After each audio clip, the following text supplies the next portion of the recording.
Well, you are right on time for the live proceedings of the Senate afternoon sitting on this Tuesday of March 5th, the year 2024. And this is a live broadcast that is brought to you by the Parliamentary Broadcasting Unit in partnership with the Kenya Broadcasting Corporation. Members of the Senate will this afternoon conclude on the Water Amendment Bill originating from the National Assembly, Bill number 33 of 2023, a bill that is at its second reading stage.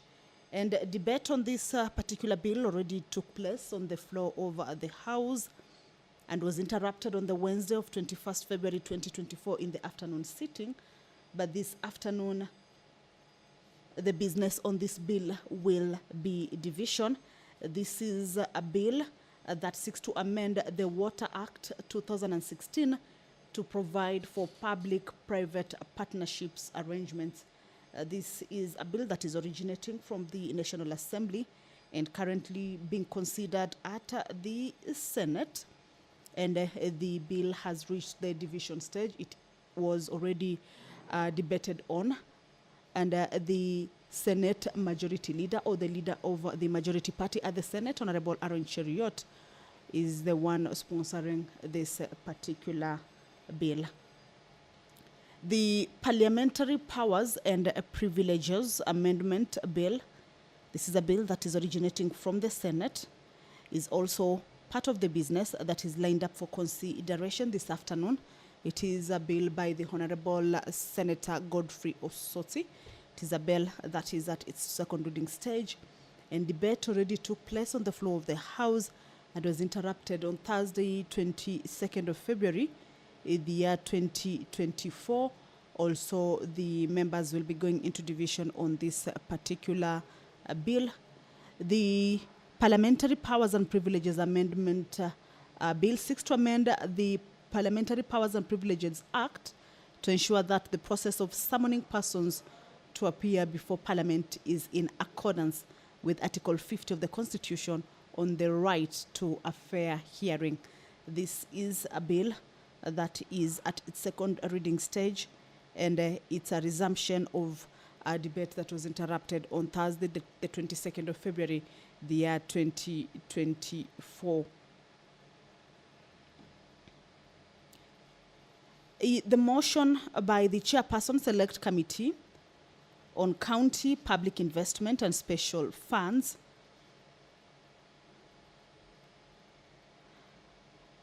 will also be resumed this afternoon. Debate on this motion was also interrupted on Thursday, 29th February 2024. This is a motion that the Standing Committee seeks to have the House adopt the report of the Select Committee on County Public Investments and Special Funds on non-remittance of pension deductions to the pension schemes by county government entities. This is a motion that was laid on the table of the House of Senate on Wednesday, 14th February 2024, and a debate on this motion will resume with all the members also going into division on this particular motion.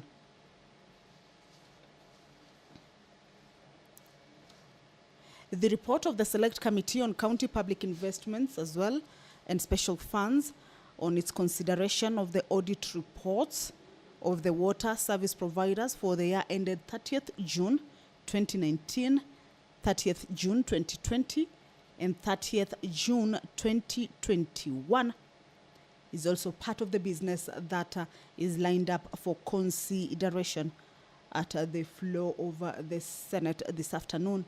A motion that is moved by the Chairperson Committee on County Public Investments and Special Funds.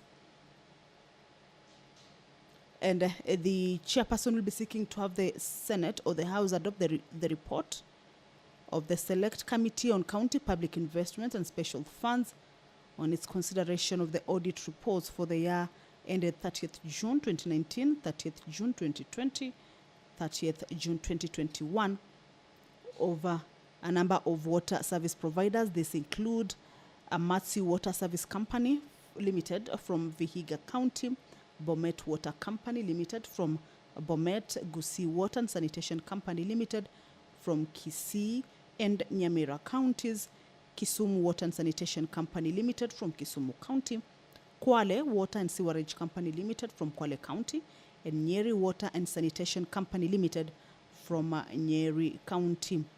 The audit report, and also including the audit report of the Wajir Water and Sewerage Company Limited for the year 30th June 2021, that was laid on the table of the Senate on Thursday, 23rd November, the year 2023. These are part of the businesses that the members will this afternoon be looking at in the order of business for this afternoon proceeding.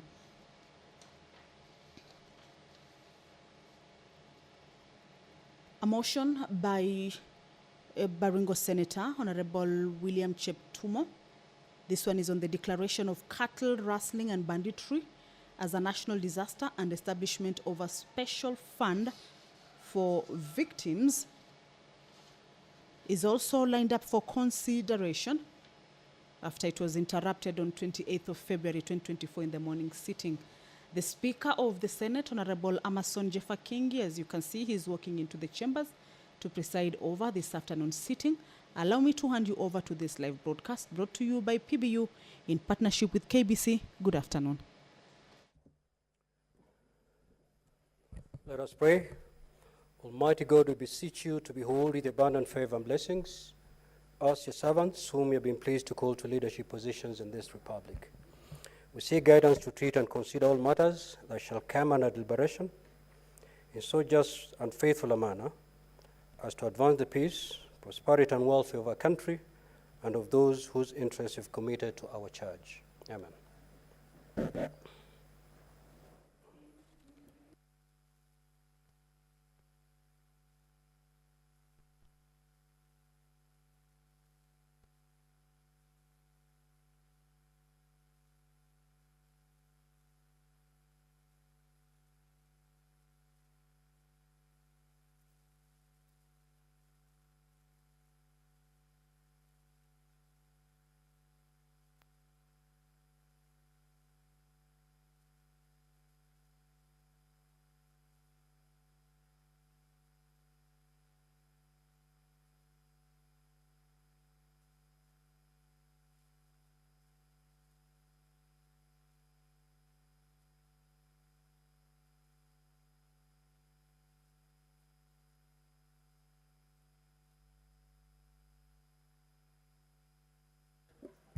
Clerk, do we have quorum? Sergeant at Arms, kindly ring the quorum bell for 10 minutes.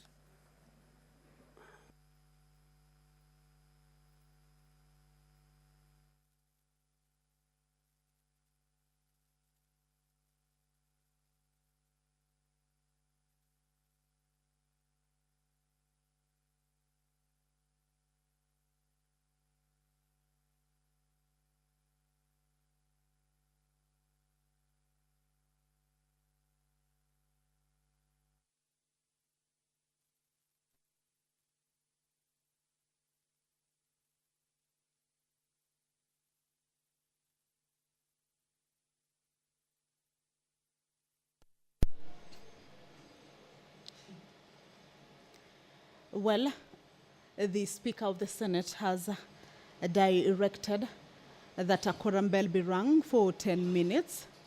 This is pursuant to the House Standing Order number 39 and number 40 that cites on the quorum of the Senate as well as quorum at the commencement of a sitting over the Senate. 39 indicates that the quorum of the Senate shall be 15 senators who should be present in the chambers at the commencement of a sitting at the Senate.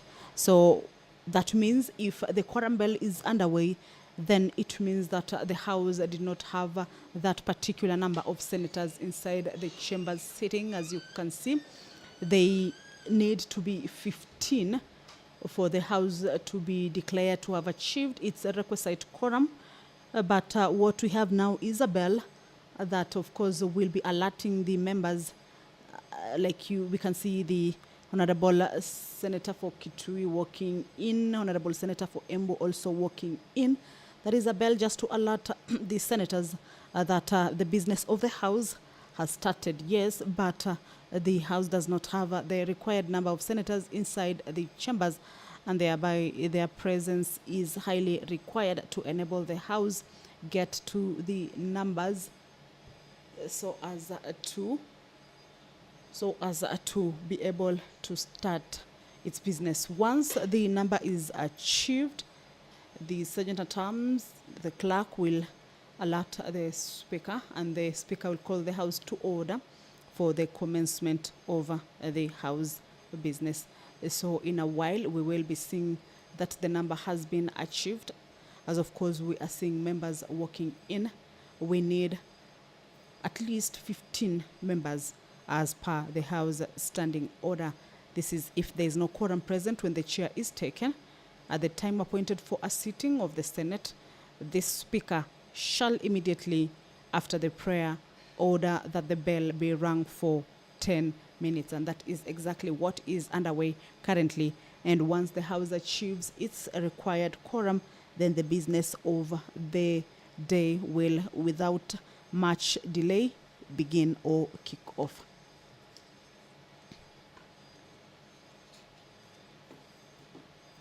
Back to the highlights.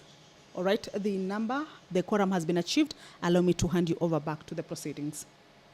Call the first order. Honorable Senators, Senator Kajwang, Senator Omtata, kindly take your seats. Order number one. Senator Karen, please take your seat.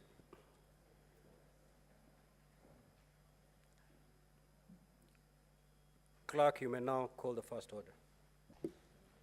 Order number one, administration of oath. Order number two, communication from the chair.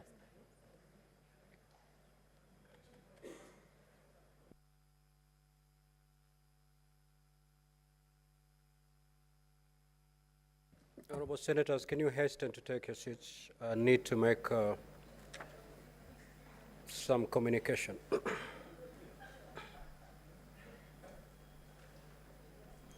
Senator Siengo, stop the greetings and take your seats. You're holding us.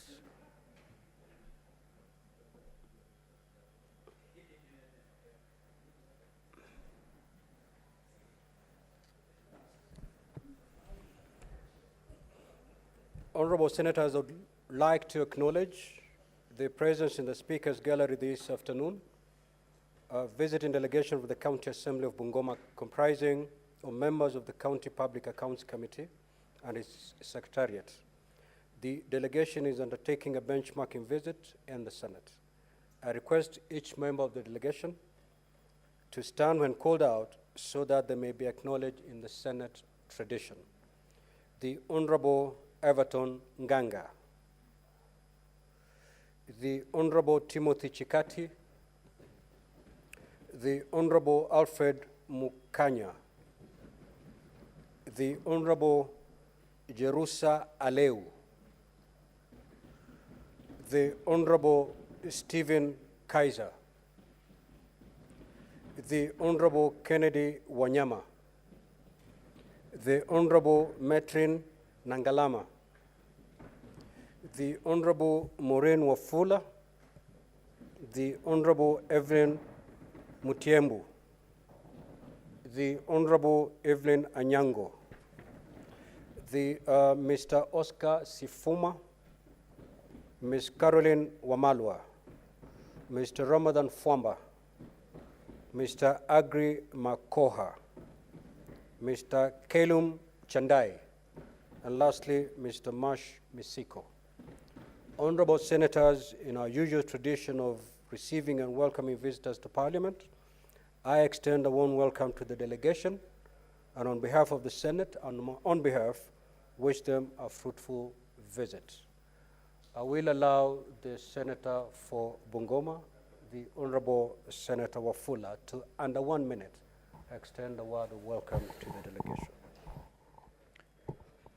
Asante sana Mheshimiwa Spika kwa fursa hii ili niweze kuwakaribisha wandani wangu wa kisiasa, rafiki zangu wa kisiasa na vile vile wapiga kura wangu wa kaunti ya Bungoma.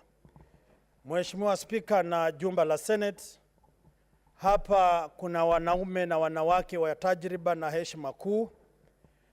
Kule Bungoma, Mheshimiwa Spika, unapowatazama kuna mabinti ambao walipambana kisiasa kuwabwaga wanaume na wanawake kwa njia ya kidemokrasia. Bungoma ni kaunti ambayo inajulikana kwa kutoa viongozi wanawake ambao wanajua kazi wanayopaswa kufanya, na kwamba kura wanayopata si kwa sababu ya urafiki wa mahaba ama urafiki wa kidini ama urafiki wa kibiashara. Na mimi ni kuwakaribisha wanawake yenye shupavu na wanaume wenzangu kwamba hapa ndimo seneta wenu uchapa kazi. Hili ndilo jumba ambalo tunawatia msasa magavana na serikali zao, na najua Mheshimiwa Spika wamekuwa hapa kuelezwa jinsi ya kutia msasa na kubukua vitabu vya hesabu za kaunti, ili kila shilingi wajibike na ifanye kazi kwa mujibu wa sheria. Mimi wenyu seneta nawakaribisha, jihisi mko nyumbani, jihisi wapenzi wa jumba la Senate, na sisi ndio watetezi wa ugatuzi katika Kenya hii. Miswada yote inayohusu ugatuzi lazima tuwatetee. Yale masuala ya pesa zenu zile ambazo mnataka musimamie, tuko na nyinyi sako kwa bako. Zile fedha mnazotaka za magari na mjivinjari kama viongozi wengine, tuko na nyinyi. Sasa msikate tamaa, tutetee ugatuzi, tufanye maendeleo, na Wakenya watatunakili katika nyoyo zao kwamba sisi ndio watetezi wa ugatuzi. Kwa niaba ya jumba la Senate na wakaribisha wote, msikize na mjione wenyewe jinsi mlini tunuku nafasi, na nitawafanyia kazi hii kwa uadilifu na kwa upendo. Asante sana Mheshimiwa Spika, na watakia kila laheri katika majukumu yenu ya kutetea watu wa Bungoma na ugatuzi katika nchi ya Kenya. Asante sana. Senator Wafula, under 1 minute means less than a minute. So next time you have the floor, please do not defy the directive of the Speaker. Have your seat.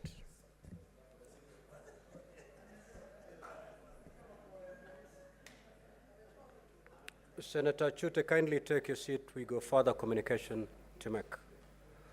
Senator Chute. Now, honorable senators, as you are aware, the National Dialogue Committee was established by the National Assembly and the Senate via the resolution passed on the 16th of August 2023 and 29th of August 2023, respectively. The committee was required to facilitate dialogue and consensus building and recommend appropriate constitutional, legal, and policy reforms on issues of concern to the people of Kenya, in line with the Constitution and the laws of the Republic of Kenya, and respecting the functional and institutional integrity of state organs. The National Dialogue Committee was required to submit its report to Parliament and the leadership of the Kenya Kwanza and Azimio One Kenya Coalition on constitutional, legal, and policy reforms on issues of concern to the people of Kenya. Upon conclusion of the National Dialogue process, the committee tabled its report to Parliament for consideration. Honorable Senators, kindly, you may have your seats because it's a long communication.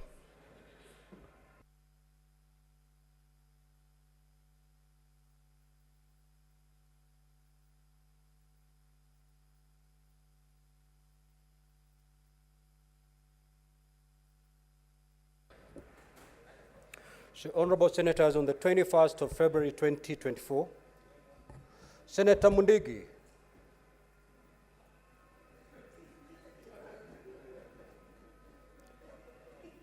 On the 21st of February 2024, the Senate adopted the report of the committee. Likewise, the National Assembly adopted the report of the National Dialogue Committee on the 22nd of February 2024. The report contains various recommendations, including recommendations proposing amendments of the Constitution and various statutes regarding several issues. Now, honorable senators, at meetings held on Tuesday the 27th and Thursday 29th of February 2024, the speakers of the Houses of Parliament and the leadership of both the Senate and the National Assembly deliberated on modalities for implementation of the recommendations contained in the report of the National Dialogue Committee. The meeting agreed as follows. 1. Proposal for amendment of the Constitution to implement the recommendations of the National Dialogue Committee be referred to the Senate Standing Committee on Justice, Legal Affairs and Human Rights and the Departmental Committee on Justice and Legal Affairs of the National Assembly for their joint consideration. 2. The following legislative proposals recommended in the report of the committee be introduced in the National Assembly. These are the IBC Amendment Bill 2024, the Ethics and Anti-Corruption Commission Amendment Bill 2024, the Leader of Opposition Bill 2024, and the National Government Coordination Amendment Bill 2024.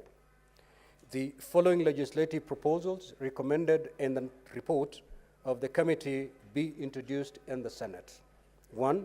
The Elections Offences Amendment Bill 2024, the Elections Amendment Bill 2024, the Statutory Instruments Amendment Bill 2024, and 4. The Political Parties Amendment Bill 2024.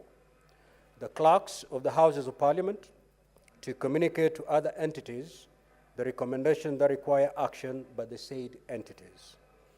Honorable Senators, I take this opportunity to thank the Speaker of the National Assembly, the leadership of the Senate, and the National Assembly for providing a clear strategy for the actualization of the recommendations of the report of the National Dialogue Committee.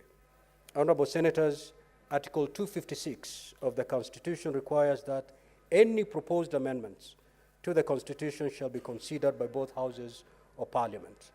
In this regard, therefore, and following consultation with the leadership of the two Houses of Parliament, the proposed amendments to the Constitution and to various statutes as contained in the report of the National Dialogue Committee now stand referred to the Standing Committee on Justice, Legal Affairs and Human Rights. The Standing Committee, working jointly with the Departmental Committee on Justice and Legal Affairs of the National Assembly, in accordance with Standing Order 230 of the Senate and Standing Order 202A of the National Assembly, shall consider the proposed amendments to the Constitution and recommend to the Houses of Parliament the manner of actualizing the recommendations of the National Dialogue Committee relating to the proposed amendments to the Constitution. It is also notable that the proposed amendments to the Constitution may necessitate further amendments to or enactment of new statutes. In this regard, therefore, any proposed amendments to new statutes that is consequential to the proposed amendments to the Constitution also stand referred to the two committees for consideration. Honorable Senators, the need to ensure that due process in the enactment of legislation and as provided for in standing orders of both Houses of Parliament cannot be gainsaid. The two committees are therefore directed to ensure that due process in the enactment of laws is adhered to in considering the proposed amendments during the joint sittings.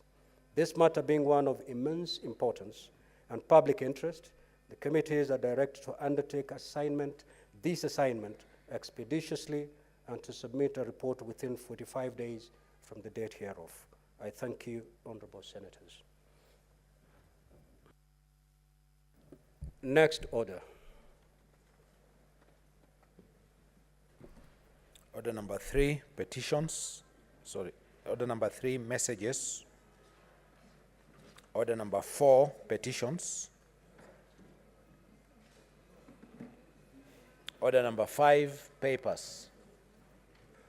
Majority Leader.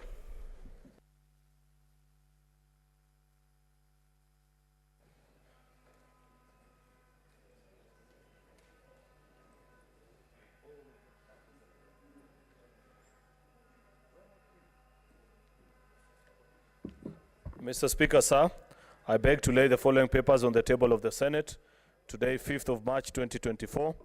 As number 1, report of the Controller of Budget on the County Government Implementation Review for the first half of the financial year 2023-2024.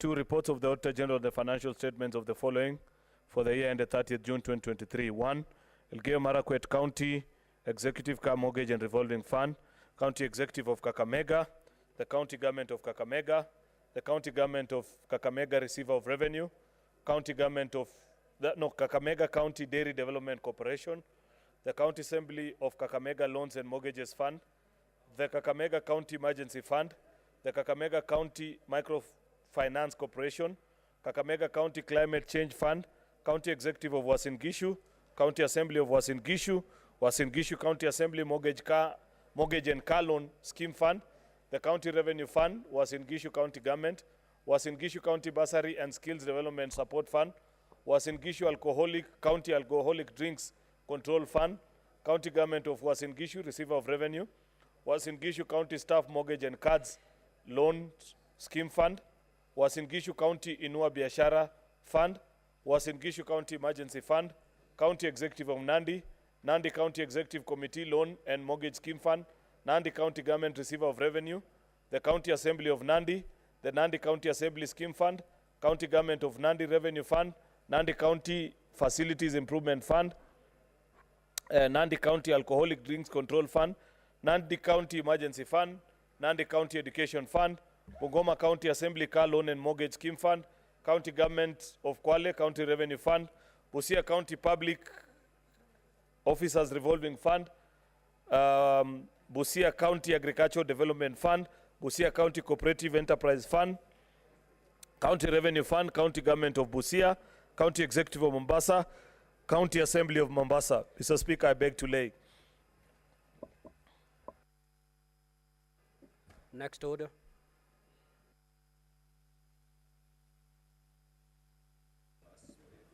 There is Honorable the Chairperson, County Public Accounts Committee. You got a paper to lay? Kindly proceed. Mr. Speaker, sir, I beg to lay the following paper on the table of the Senate today, the 5th of March 2024. Report of the Select Committee on County Public Accounts on its consideration of the reports of the Auditor General on the financial statements of Tharaka Nithi, Homa Bay, Kakamega, Kirinyaga, Makueni, Meru, Bomet, Moranga, Nandi, Nyamira, Nyeri, Siaya, Vihiga, Wajir, and Samburu County Executives for the financial year 2019-2020. Mr. Speaker, I beg to lay. The Honorable Senator for Nyandarua.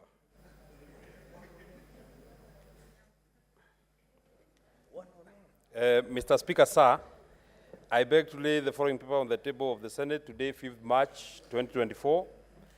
A report of the 9th Interparliamentary Union IPU Global Conference of Young Parliamentarians held in Hanoi, Vietnam from the 15th to the 17th of September 2023.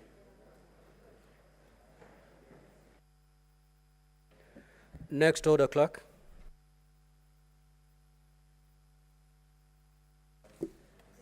Order number 6, notices of motion.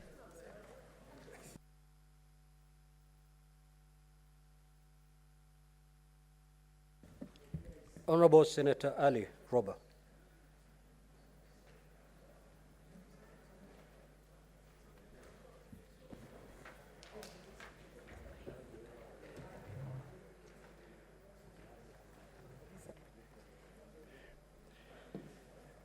Mr. Speaker, sir, I beg to give notice of the following motion, that the Senate notes the report of the Parliament of Kenya delegation to 13th plenary session of the Forum of Parliaments of Member States of International Conference on Great Lakes Region, FPICGLR, held in Juba, South Sudan, laid on the table of the Senate on Thursday, 7th December 2023. The Chairperson, County Public Accounts Committee.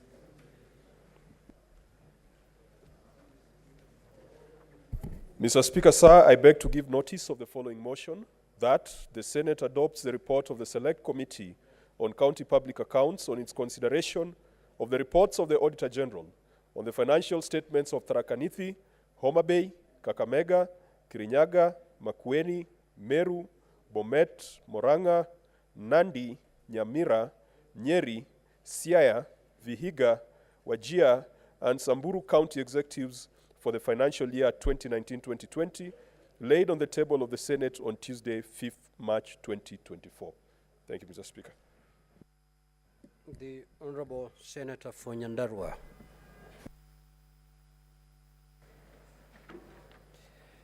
Mr. Speaker, sir, I beg to give notice of the following motion, that the Senate notes the report of the 9th Interparliamentary Union Global Conference of Young Parliamentarians held in Hanoi, Vietnam, on from the 15th to the 17th September 2023, laid on the table of the Senate on Tuesday, 5th March 2024. Next order, clerk.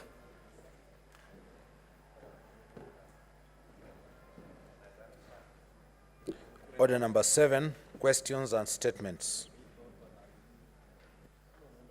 Senator Wafula.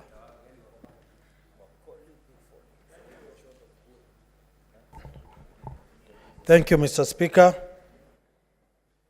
I rise pursuant to Standing Order 53-1 to seek a statement from the Standing Committee of Finance and Budget regarding the reservation by the County Government of Bungoma of procurement opportunities for the youth, women, and persons with disability. In the statement, the committee should, 1, provide a list of all tenders awarded by the county government to the youth, women, and persons with disability in the financial years 2022-2023 and 2023-2024, stating their respective areas of specialty and address. 2, provide a breakdown of the total procurement expenditure at the county government from the financial year 2017 to 2018 to date, indicating the proportion paid to the youth, women, and persons with disability. 3, clarify whether the county government has met the 30% threshold for the award of procurement tenders to the youth, women, and persons with disability as mandated by the Public Procurement and Asset Disposal Act. And 4, explain any measures put in place by the national and county government to ensure compliance with the said provisions of the Act. Mr. Speaker, can I proceed with the second? Thank you, Proceed, Mr. Honorable Speaker. Senator. I rise pursuant to Standing Order 53-1 to seek a statement from the Standing Committee of Trade, Industrialization, and Tourism regarding the collapse of Malakisi Cotton Ginnery in Sirisia constituency, Bungoma County. In the statement, the committee should, 1, explain the circumstances that led to the collapse of Malakisi Cotton Ginnery in Sirisia constituency, Bungoma County. 2, outline any steps taken by the government to revive the said ginnery, clarifying whether any budgetary allocation for the same has been made in the current financial year.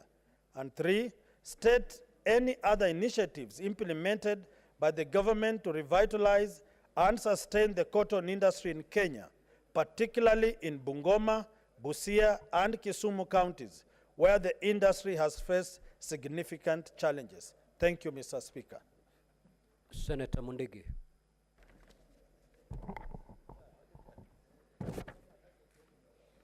Thank you, Mr. Speaker. Request for statement on the fate of primary education certificate P1 and RA Soundwood Development Education ECDE teachers in light of changes in policy.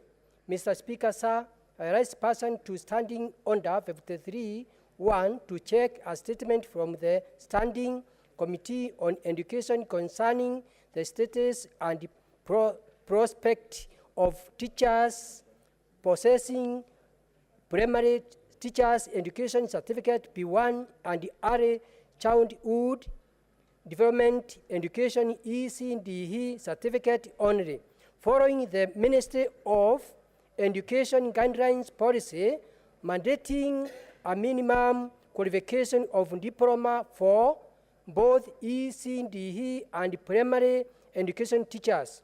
In the statement, the committee should, 1, state the number of teachers holding a P1 certificate and ECDE certificate and currently in service employed by the Teachers Service Commission, TSC, and county government. 2, provide the timeline for the proposed upgrading program for the underqualified teachers to attain the required diploma qualification in alignment with the Ministry of Education guidelines.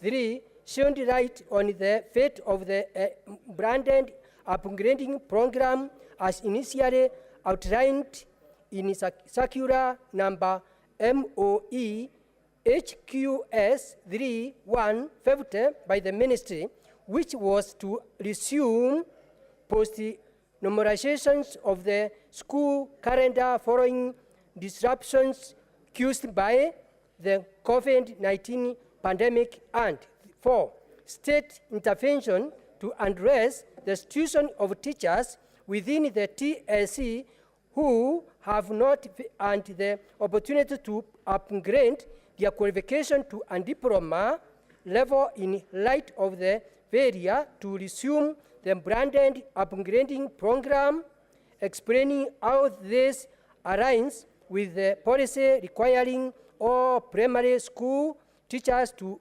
possess a diploma in primary teachers education. Senator Modigi, Embu County. Senator Montet. Thank you, Mr. Speaker, sir. Request for a statement on the collection and distribution of royalties to artists. Mr. Speaker, sir, I rise pursuant to Standing Order number 53-1 to seek a statement from the Standing Committee on Labor and Social Welfare regarding the collection and distribution of royalties to artists in Kenya. In the statement, the committee should, 1, provide a list of all CMOs, collective management organizations, currently licensed and operating in Kenya, specifying their physical addresses. Number 2, explain why the Kenya Copyright Board continues to issue licenses to collective management organizations, CMOs, despite artists lodging numerous complaints about the performance of the CMOs and non-remittance of their hard-earned dues. Number 3, explain why CMOs have continued to distribute minimal amounts as royalties despite enhanced collections. Number 4, provide a breakdown of all monies collected and distributed by the CMOs in the last 1 year, stating whether the distribution adheres to the guidelines stipulated that a minimum of 70% of the collections be distributed as royalties to artists. And finally, furnish the Senate with the register of artists currently used in the distribution of royalties, indicating whether there are plans to update the register to weed off ghost artists. Thank you, Mr. Speaker. Senator Mariam.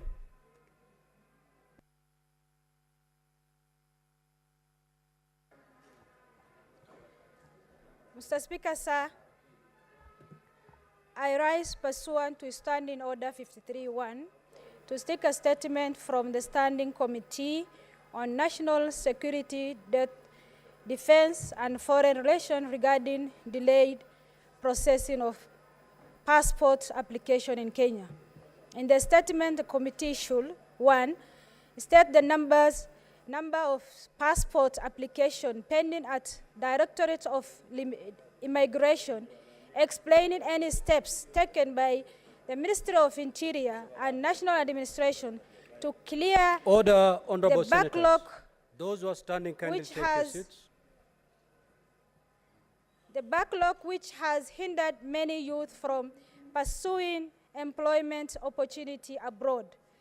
2, clarify whether Muslim intended to perform pilgrimage Hajj in Mecca in Saudi Arabia in 3 months to come, in 3 months' time, can be assured of prompt and timely assurance of passport. Thank you.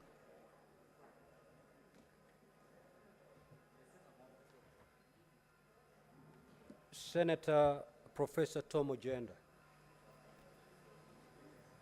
Senator Prof. Ojenda.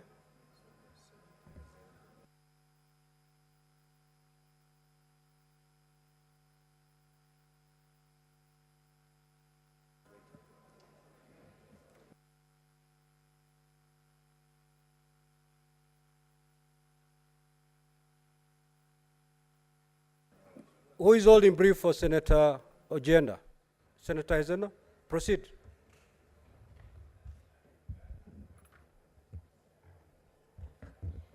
Thank you, Mr. Speaker, and this is a request for a statement on the payment of hardship allowances to teachers in Nyando sub-county.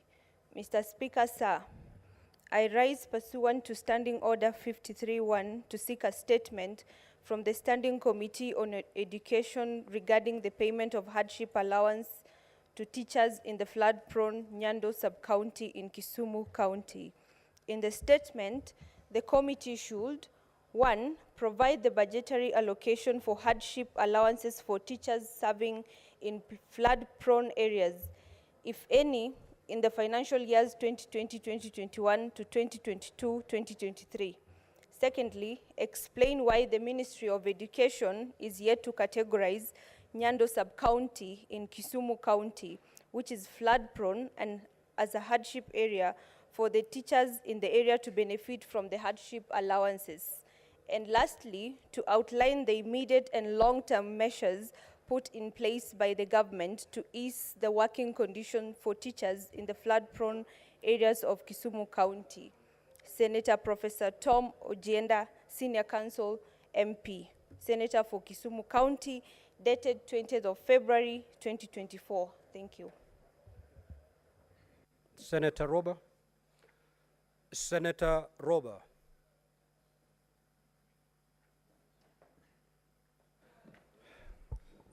My apologies, Mr. Speaker, sir.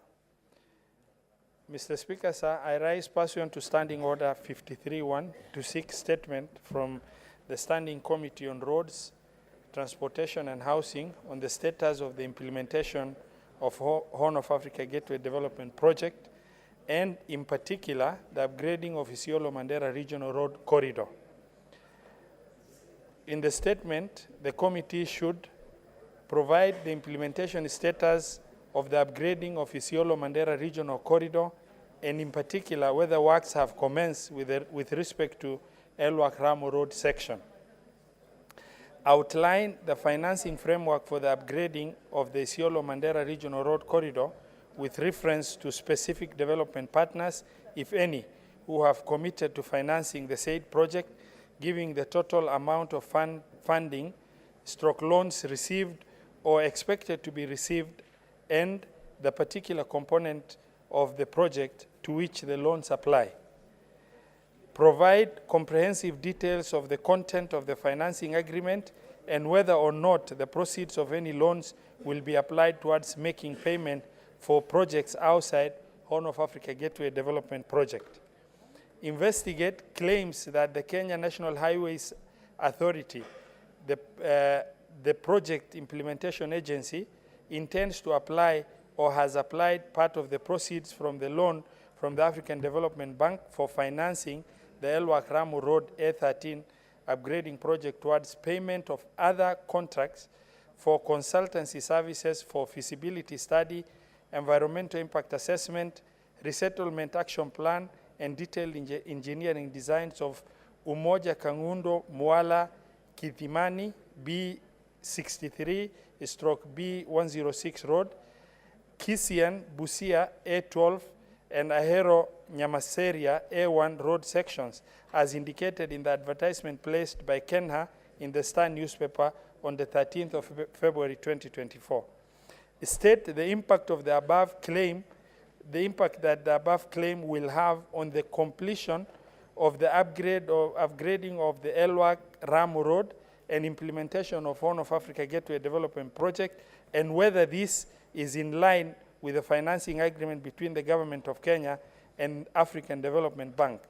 And finally, explain the status of the road segments under the Horn of Africa Gateway Development Project that were to be funded through the annuity program of the Government of Kenya, namely Elwak Ramu Road and Madogashe Samata Road. Thank you, Mr. Speaker. Senator Mohamed Chute. Thank you, Honorable Speaker. I'm requesting for a statement on repatriation of Kenyan refugees from Ethiopia. Mr. Speaker, sir, I rise pursuant to Standing Order 53-1 to seek a statement from the Standing Committee on National Security, Defense and Foreign Relations on repatriation of Kenyan refugees from Ethiopia. In the statement, the committee should, 1, state the exact number of Kenyans who previously lived in Badahuri and Dukana in Northor constituency of Marsabit County, but fled to Dilo and Magado in Ethiopia due to ethnic conflict in 2013.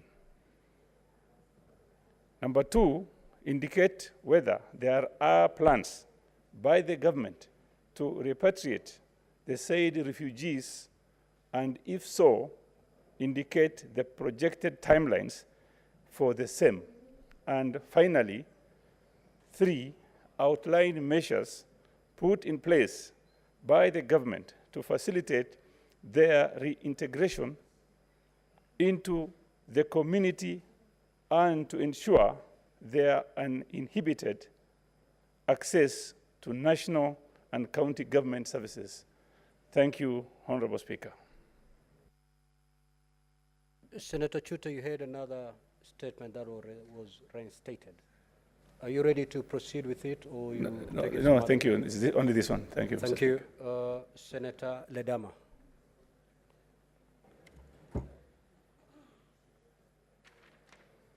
Thank you, Mr. Speaker. Mr. Speaker, I rise pursuant to Standing Order number 53-1 to seek a statement from the Standing Committee on Trade, Industrialization, and Tourism regarding the operation of a Ewasonyiro Tannery and Leather Factory in Narok County. In the statement, Mr. Speaker, the committee should report on the operations of the Ewasonyiro Tannery and Leather Factory in Narok County, stating its annual budget, yearly production capacity and volume, as well as the market demand for its products. 2, explain how the tannery actively involves the local communities in the operations, highlighting the tannery recruitment process, as well as the percentage of the workforce that is drawn from the Maasai community. Number 3, provide details of the availability and origin of equipment and raw materials utilized in the tannery, indicating the proportion that is sourced from the locality.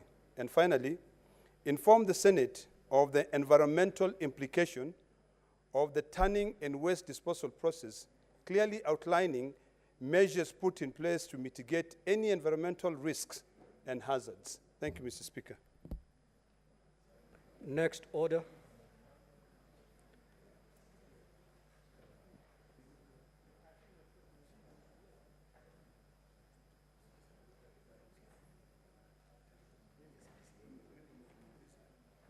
Yes, Senator Mbugua, you heard your statement reinstated. Kindly proceed if you're ready. Thank you, Mr. Speaker. I rise pursuant to Standing Order 53-1 to seek a statement from the Standing Committee on National Security, Defense and Foreign Relations regarding the delay in processing of passports.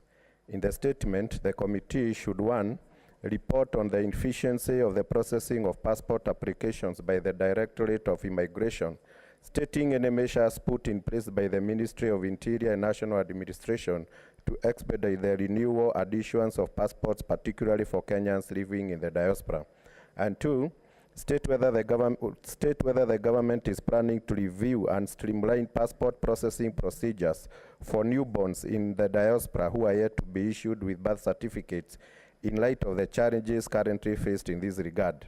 And 3, explain any steps taken by the government to set up processing of passport applications to match the growing demand resulting from increased labor migration. And 4, outline any actions taken by the government to root out systematic corruption at the Directorate of Migration, which has continually undermined the fair and efficient processing of passport applications for every Kenyan. And finally, clarify whether there are plans to set up passport processing centers in all the 47 counties to enhance access to government service and reduce congestion in the few available centers. Thank you, Mr. Speaker.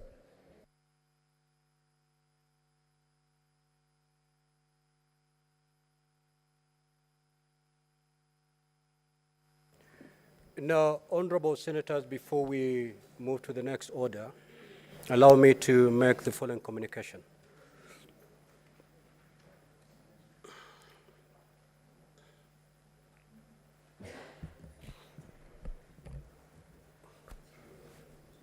Now, honorable senators, this communication has been necessitated by recent developments in the chamber relating to disorderly conduct that require the intervention of the Speaker. Firstly, you may proceed, Senator Omtata, to take your seat.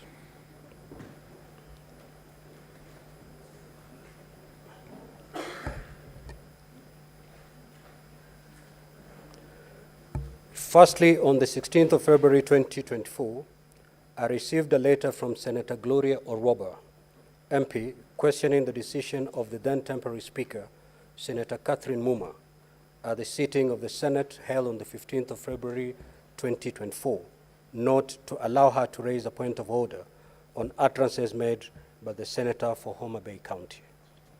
Secondly, on the 21st of February 2024, I received a letter from the Senate Minority Leader, the Honorable Senator Stewart Mazayo, questioning and appealing the ruling of the then temporary Speaker, Senator Veronica Maina, MP, at the sitting of the Senate held on the 20th of February 2024, requiring the Senate Minority Leader, Senator Stewart Mazayo, MP, to withdraw from the chamber pursuant to Standing Order 121-2B. I believe it's 122.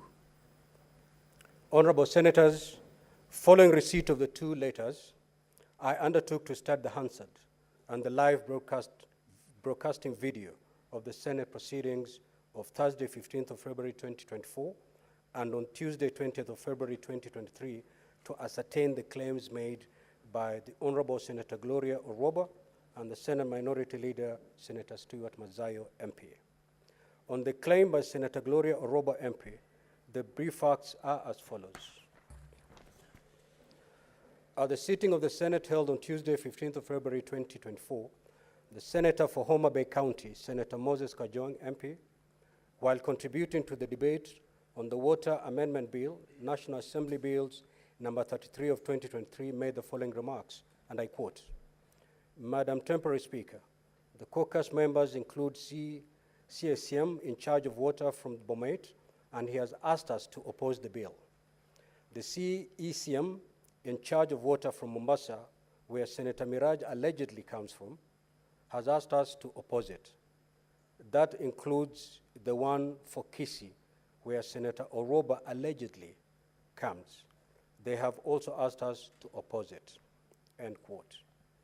The comments by Senator Moses Kajwang, MP, prompted Senator Gloria Oroba, MP, to rise on a point of order, seeking the intervention of the chair to require the Senator for Homa Bay County to withdraw the comment that the Senator Gloria Oroba, MP, I quote, allegedly comes from Kisii County. The temporary Speaker ruled Senator Gloria Oroba, MP, to be out of order and allowed Senator Moses Kajwang, MP, to resume his contribution on the bill. Following the directions by the chair, Senator Gloria Oroba, MP, continued to consult in a disruptive manner prompting the Senator for Nairobi City County, Senator Edwin Sifuna MP, to raise on a point of order pursuant to Standing Order 121A and C. Thereafter, the temporary speaker cautioned Senator Gloria Oroba MP to maintain order.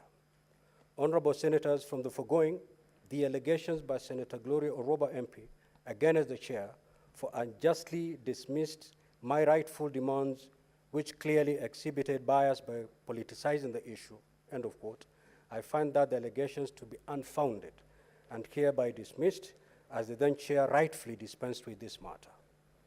Honorable Senators, it is worth noting that the decision of the chair was final, and thus the letter by Senator Gloria Oroba MP was not necessary, as the standing orders do not provide for a mechanism to challenge or appeal the ruling of the Speaker, save for a decision on suspension of a senator. In the event that Senator Gloria Oroba MP was dissatisfied with the directive of the chair, there were other avenues to set her record straight, including filing a personal statement pursuant to Standing Order 58 of the Senate Standing Orders. Honorable Senators, concerning the appeal by the Senate Minority Leader, Senator Stewart Mazayo MP, as you may recall, at the sitting of the Senate, held on Tuesday, 20th of February 2024, the Senate Minority Leader, Senator Justice Retired Stewart Mazayo MP, rose on a point of order, seeking the intervention of the Speaker on the remarks made by Senator for Nandi County, Senator Samson Cherangei, while contributing to the motion on the report of the National Dialogue Committee. In the point of order, the Senate Minority Leader, Senator Stewart Mazayo, stated as follows, and I quote, Spika wa muda, bunge la seneti ni bunge linaloheshimiwa sana na hivi sasa kwa taifa nzima. Macho yote yameelekezwa hapa. Itakuwa si heshima mtu kuwataja viongozi, maseneta, waseme atangulishe vila anavyoongea, kisha wewe useme hiyo ni sawa, na anaweza kwenda kuketi na kwenda zake nyumbani. Spika wa muda, hayo ni makosa kabisa, kwa sababu hairuhusiwi katika kanuni za kudumu za seneti mtu kutajwa hapa asiyekuwa ndani ya bunge, asiyeweza kujitetea. End of quote. The point of order sought by intervention of the Speaker, as in the opinion of the Senate Minority Leader, Senator Stewart Mazayo MP, Senator Samson Cherangei MP had not adequately substantiated an earlier point of order raised by the Senator for Kitui County, Senator Enoch Wambua, CBS MP. The Senate Minority Leader further argued that it was inappropriate that therefore out of order for Senator Samson Cherangei MP to adversely mention persons who were not in the Senate and therefore unable to respond to allegations being made against them. Now, honorable senators, following the withdrawal from the chamber, the Senate Minority Leader, Senator Stewart Mazayo, MP, wrote to the Speaker via a letter dated 21st of February 2024, making an appeal to the decision of the temporary Speaker to require the Senate Minority Leader, Senator Stewart Mazayo, MP, to exit the chamber for the remainder of the day's sitting. Such an appeal, honorable senators, is provided under Standing Order 127, which states as follows. A senator in respect of whom a suspension under this part is imposed may appeal in writing to the Speaker, and the Speaker may do the following. 1, uphold the suspension as pronounced, or vary the decision and communicate the matter to the Senate. Honorable senators, in addressing the appeal by the Senate Minority Leader, Senator Stewart Mazayo, MP, my review of the proceedings of the Senate on the 20th of February 2024 indicate that the Senator for Kitui County, Senator Enoch Wambua, rose on a point of order pursuant to Standing Order 105, requesting the intervention of the Speaker for the Senator for Nandi County, Senator Samson Cherangei, to substantiate a statement made when he was contributing to the motion on the report of the National Dialogue Committee. A request for substantiation pursuant to Standing Order 105 may be dealt with in 2 ways. 1, pursuant to Standing Order 105.1, by the Speaker requiring a senator to substantiate allegations instantly, or pursuant to Standing Order 105, by the Speaker requiring the Senator to substantiate allegations not later than the next sitting day. Now, Honorable Senators, my review of the proceedings of the 20th of February 2024 indicate that Senator for Nandi County was directed to substantiate his statement instantly, following a rejection of his request pursuant to Standing Order 1052 to substantiate his statement at the next sitting day. Consequently, the Senator for Nandi County substantiated his claims, and the matter was thereafter closed by the temporary Speaker, Senator Veronica Maina, MP, to allow debate on the substantive motion to resume. A reading of the Hansard indicates that it is at this point that the Senate Minority Leader, Senator Stewart Mazayo, MP, rose on a point of order to which the temporary Speaker ruled that the matter had been closed. The temporary Speaker thereafter, on several occasions, directed the Senate Minority Leader, Senator Stewart Mazayo, MP, to resume his seat, but he continued to interrupt debate and consult in a disruptive manner. This prompted his microphone to be switched off under the direction of the temporary Speaker. Having repeatedly defied the instruction of the Speaker thereafter directed the Senate Majority Leader, MP, to withdraw from the chamber for the remainder of the day's sitting pursuant to Standing Order 122-2A. From the foregoing, I find that the action of the Senate Minority Leader on the 20th of February 2024 to have exhibited an act of disorderly conduct. I therefore make a determination to uphold the decision to suspend the Senate Minority Leader, Senator Stewart Mazayo, MP, as pronounced by the then temporary Speaker. Now, Honorable Senators, I wish to remind you of the role of the Speaker within our legislative body. As a presiding officer, the Speaker is tasked with maintaining order, interpreting rules, and ensuring the smooth conduct of parliamentary proceedings. The authority of the Speaker is fundamental to the proper functioning of the Parliament and plays a crucial role in upholding parliamentary procedures. The Speaker has authority to enforce parliamentary rules, decide on points of order, and also has power to suspend members for disorderly conduct and regulate debates. Article 107 of the Constitution states as follows: at any sitting of the House of Parliament, the Speaker presides. In the absence of the Speaker, the Deputy Speaker presides. And in the absence of the Speaker and the Deputy Speaker, another member of the House elected by the House presides. Further, Standing Order 21 states as follows: there shall be a panel to be known as the Speaker's panel, which shall comprise 4 senators to be known respectively as the first, second, third, and fourth panelists, who shall be entitled to exercise all the powers vested in the chairperson of Committee of the Whole.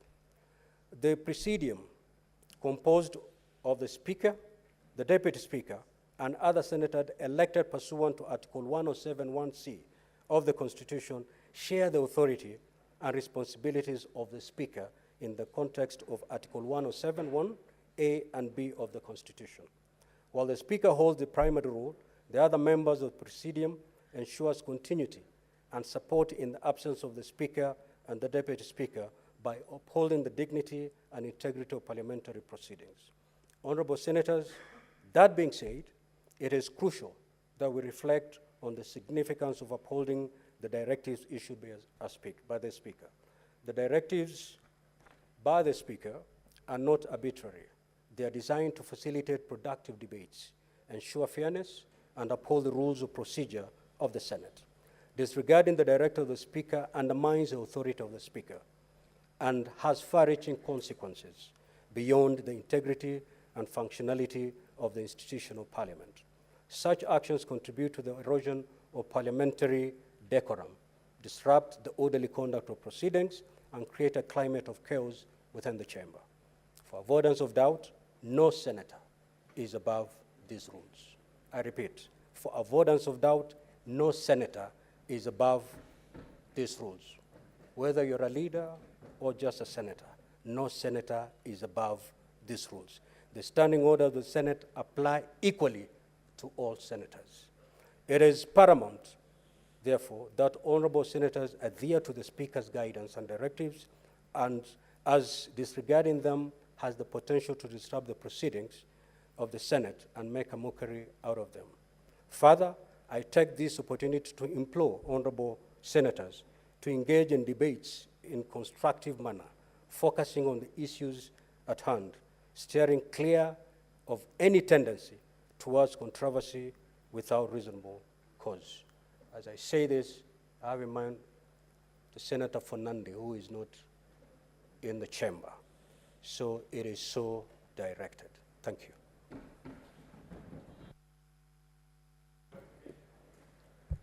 Yes, Senator for Kakamega. Mr. Speaker, I would like to thank you for that communication, which, Mr. Speaker, has been necessitated by nothing other than the conduct of ourselves. And I note, Mr. Speaker, that that conduct has swung full pendulum from a new member to a ranking member, new member in the name of Senator Gloria Orwoba, and a ranking member in the name of Senator Justice Madayo, who is not only just a ranking member, but the leader of the minority.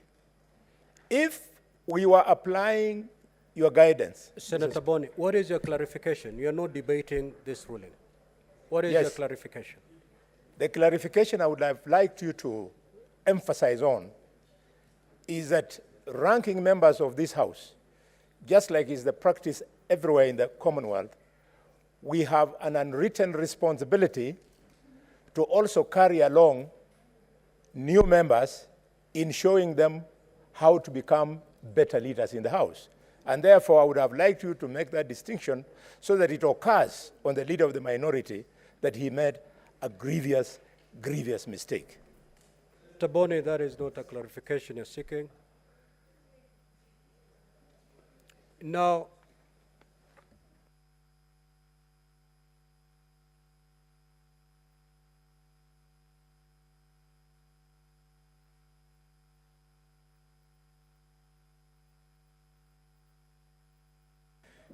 before we move to the next order, the chairperson, Finance and Budget, wishes to table a report. I will allow that before we move to the next order.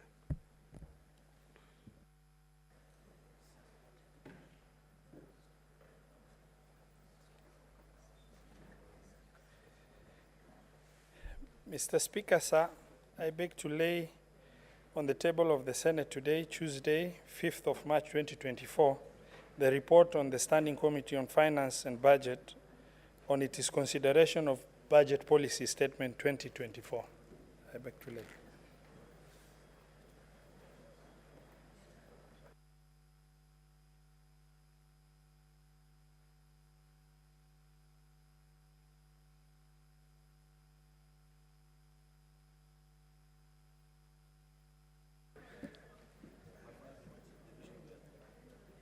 Call the next order, clerk. Order number 8, the Water Amendment Bill, National Assembly Bills number 33 of 2023, second reading, division. Sergeant at Arms, kindly ring the division bell for 5 minutes.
Well, so the Speaker of the Senate, Honorable Amason Jeffakingi, has directed that the division bell be rung. This is pursuant to the House Standing Order number 42. This standing order indicates that if from the number of senators taking part in electronic voting or roll call division, it appears that the senators do not themselves constitute a quorum, the vote or division shall be invalid and the business then under consideration shall be stood over until the next sitting, and the Speaker shall proceed as if his or her attention had been drawn to the absence of a quorum. But if after so proceeding a quorum is then present, the next business shall be entered upon. This is the division bell that has been directed by the Speaker of the Senate. But remember, this is pursuant to the House Standing Order and, of course, the business of the day. We have two bills that are at the division stage. These bills include the Water Amendment Bill, National Assembly Bill number 33 of 2023. It's a bill originating from the National Assembly. We also have the Parliamentary Powers and Privileges Amendment Bill, a bill originating from the Senate. These are two bills that are at the division stage at the Senate. Debate on these bills already took place extensively on the floor of the House. The Water Amendment Bill, a bill originating from the National Assembly, debate was interrupted on the Wednesday, 21st February 2024 in the afternoon sitting. And the Parliamentary Powers and Privileges Amendment Bill originating from the Senate debate was interrupted on Thursday, 22nd February 2024. And these two bills are at their second reading stage and at the division stage. The motion on the report of the Select Committee on County Public Investment and Special Funds on non-remittance of pension deductions to the pension schemes by county government entities. This is a motion by the Chairperson Select Committee on County Public Investments and Special Funds, is also a business before the Senate that is at division or is in the division stage. Its debate was interrupted on Thursday, 29th of February 2024, and this is a motion that was laid on the table on the 14th February 2024. The water bill, which is the business that members were about to consider and that has necessitated the division bell, is a bill from the National Assembly and is sponsored by the Senate Majority Leader. Let me hand you over for the live broadcast. And draw the bar.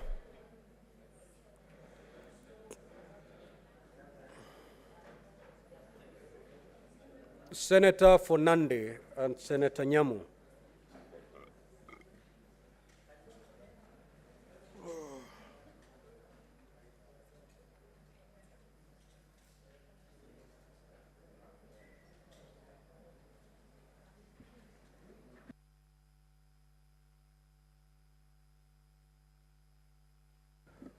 Honorable Senators, kindly take your seats so that we proceed with business.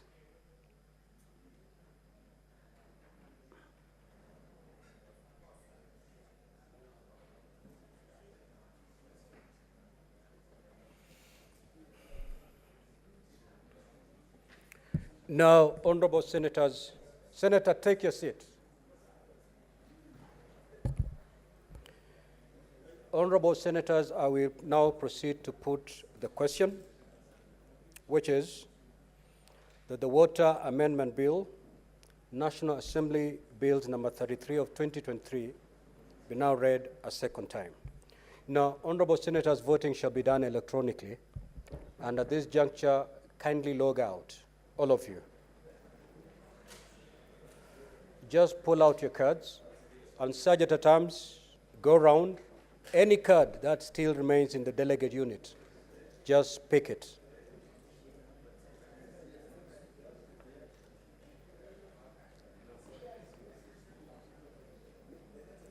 Senator Kisang.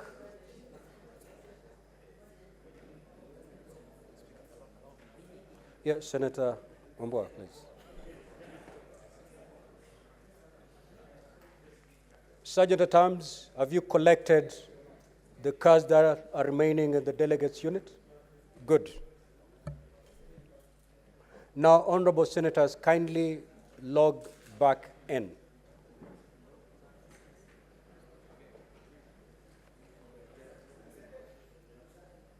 You may log back into the delegate unit, honorable senators. Senator Sigay, kindly proceed.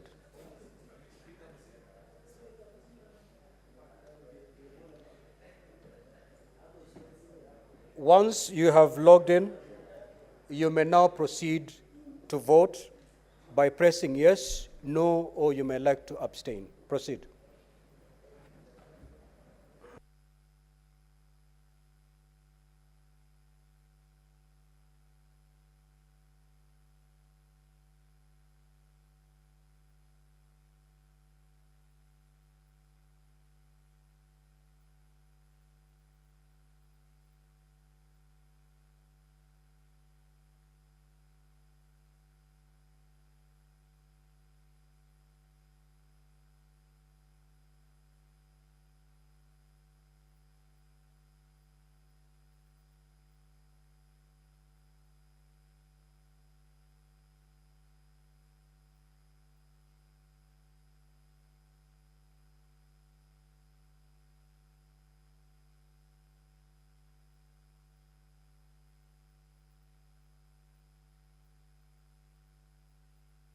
Order, honorable senators. The standing orders have not been suspended, so you shall vote in silence. Canvassing, majority leader is not allowed at this juncture.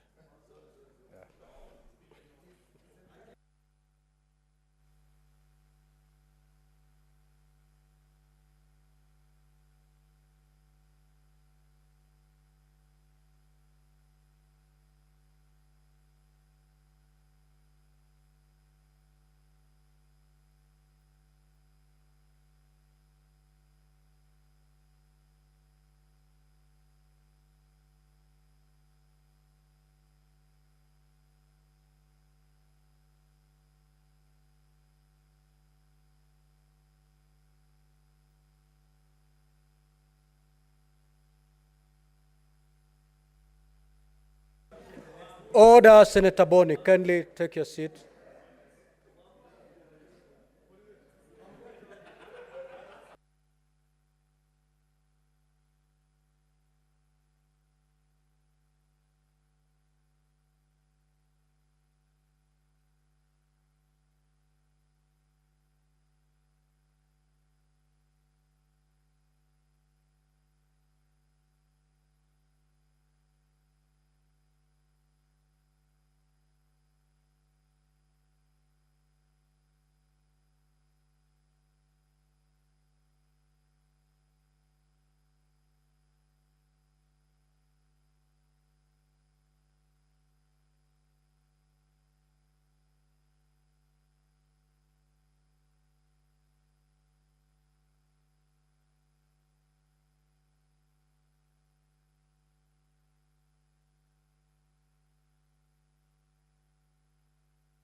Order, order, honorable senators.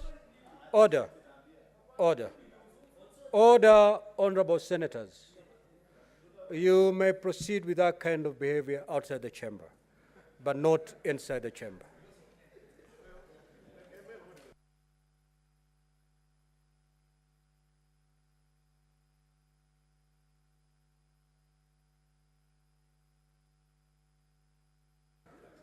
Senator Nyutu and Senator Betty Sogola kindly approach the Senate table.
Senator Boni.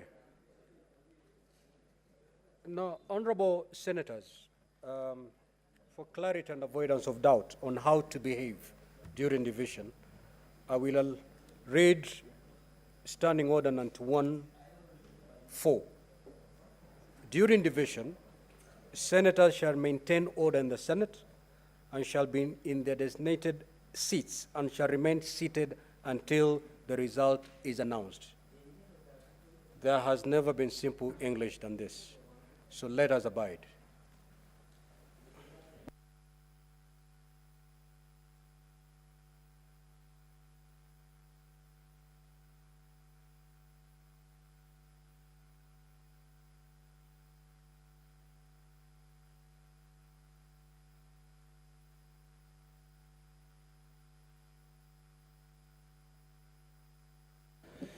Now, honorable senators, Senator Fernandi. You know, the bar is drawn, but I may order you to fly over it if you proceed the way you do. Now, honorable senators, the Water Amendment Bill, National Bills number 33 of 2023, the division of this particular bill now in and are as follows. Ayes 25, nays 13, abstention 0. So the ayes have it. A bill for an act of parliament to amend the Water Act 2016 to provide for public-private partnership arrangements and for connected purposes. Next order.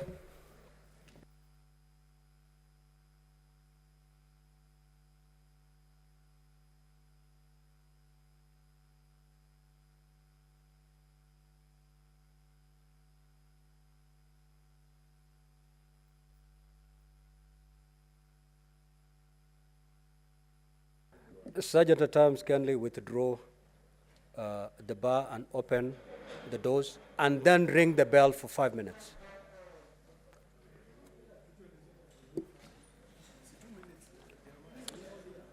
Order number 9, the Parliamentary Powers and Privileges Amendment Bill, Senate Bills number 37 of 2023, second reading division.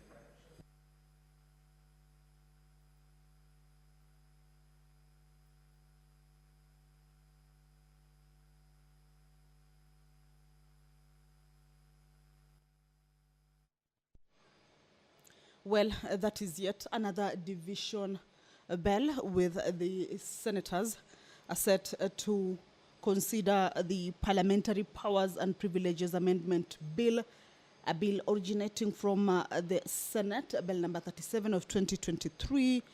This is a bill by the Honorable Senator for Vihiga County, Honorable Godfrey Osotsi, and currently is a 5-minute division bell.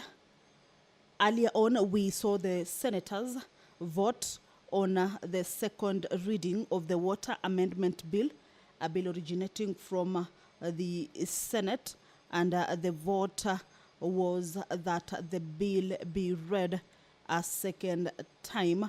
This time round, the members will be going back into division to vote on whether this bill, that is the Parliamentary Powers and Privileges Amendment Bill, be read a second time. Remember already debate on this particular bill took place exhaustively on the floor of the Senate, and the vote this afternoon is to allow for the bill to be read a second time. As we have seen, the earlier voting was done electronically, where the members logged out their cards and then later logged in to take the vote. This was through the supervision, of course, of the Sergeant at Arms, who ensured that all the members logged out and also managed to log in and take that particular vote. Once the bell is up, the bars will be drawn and the doors will be closed and the bars will be drawn, and members will take a vote on that a particular bill, on whether it should be read a second time. We will be able to give you the voting process as it takes place, and we will see at the end of it whether how many members will be agreeing for the bill to be read a second time. But this particular bill seeks to amend Parliamentary Powers and Privileges Act to ensure that the process of summoning persons to appear before Parliament is in accordance with Article 50 of the Constitution on the right of a fair hearing. This is a bill that seeks to amend the Powers and Privileges Act to ensure that the process of summoning persons to appear before Parliament is in accordance with Article 50 of the Constitution, that is on the right to a fair hearing. This bill further amends sections 19 and 33 of the Parliamentary Powers and Privileges Act in order to provide a mechanism by which an order of arrest may be executed. Such an order may be executed by the Inspector General of the National Police Service or a member of staff duly authorized by the Speaker or the Clerk. The bill further indicates that it also enhances the fine that is payable to the House or House Committee by a person who fails to appear upon being summoned to 2 million Kenya shillings from 500,000. This is a bill that seeks to enhance the fine that is payable to the House or House Committee by a person who fails to appear upon being summoned to 2 million up from 500,000 Kenya shillings. Remember, earlier on, as we have been seeing with committees, is that in case a public officer is summoned and fails to appear, the quorum bell is off now and the doors are being closed and the bar has already been drawn. Allow me to hand you over to this live broadcast for the voting on this bill. Now, honorable senators, I will now proceed to put the question, which is that the Parliamentary Powers and Privileges Amendment Bill, Senate Bills number 37 of 2023, be now read a second time.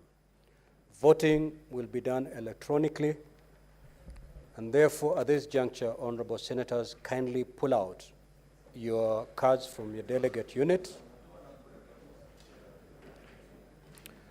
Sergeant at Arms, kindly go around. Any card that has been left in the delegate unit, pick it. And once you're done with that exercise, kindly let me know.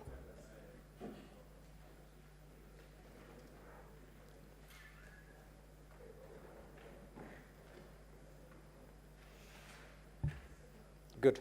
Honorable Senators, you may now log back in your delegate unit.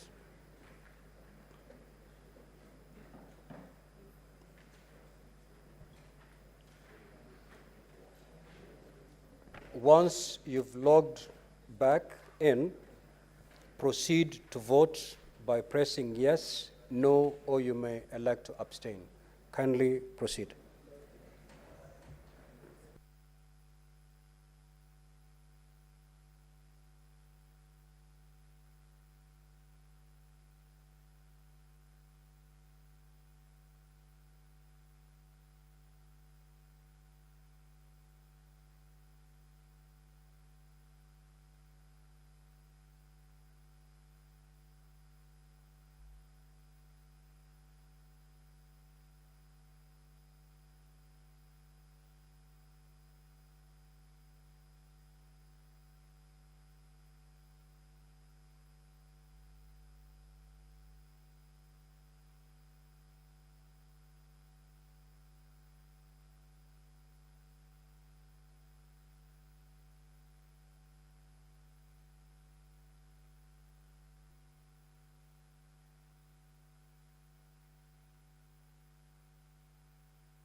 Order, honorable senators.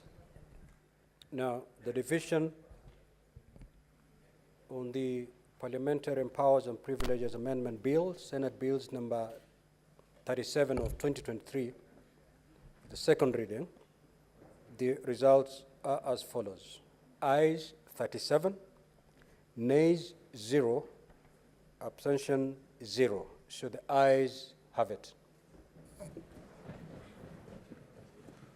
A bill for an act of parliament to amend the Parliamentary Powers and Privileges Act to give effect to Article 125 of the Constitution by operationalizing the powers of arrest by Parliament and Article 50 of the Constitution on the right to a fair hearing and connected purposes. Next order.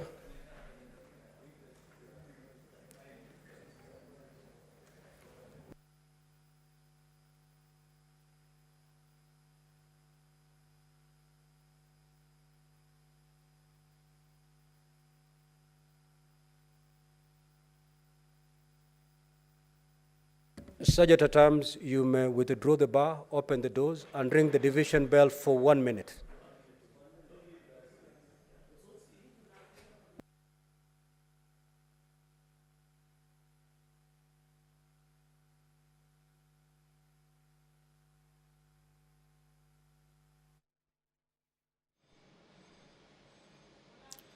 Well, the Speaker of the Senate, Honorable Amason Jeffakingi, has yet again directed that the division bell be rung, this time for 1 minute. Remember, earlier on I had indicated that in the business or in the order of business for this afternoon, there were 2 bills lined up to be considered at the division stage for second reading. And a motion, this motion is by the Chairperson Select Committee on County Public Investments and Special Funds. And this motion is with regards to the report of the Select Committee on County Public Investments and Special Funds on non-remittance of pension deductions to the pension schemes by county government entities. Remember, this is a report that was tabled on the floor of the Senate on Wednesday, 14th February 2024. I hand you over back to the voting. Sergeant at Arms, proceed to to draw the bar. Close the door.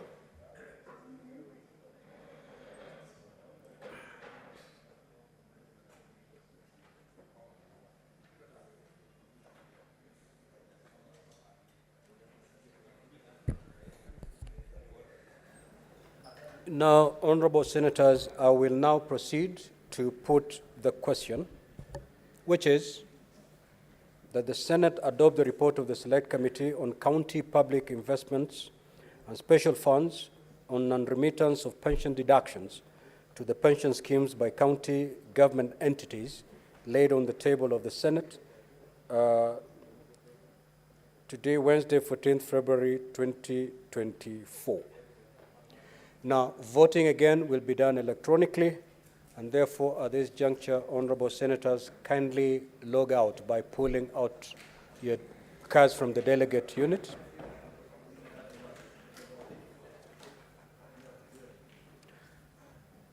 Yes, clerk.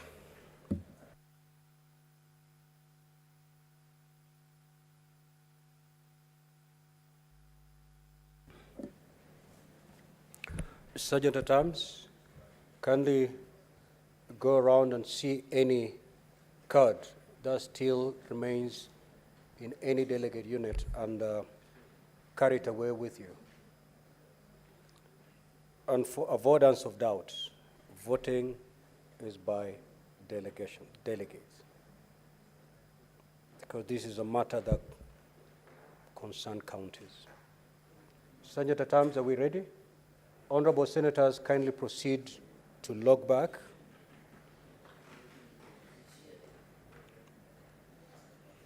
And once you've logged back, you may proceed to vote by pressing yes, no, or you may elect to abstain.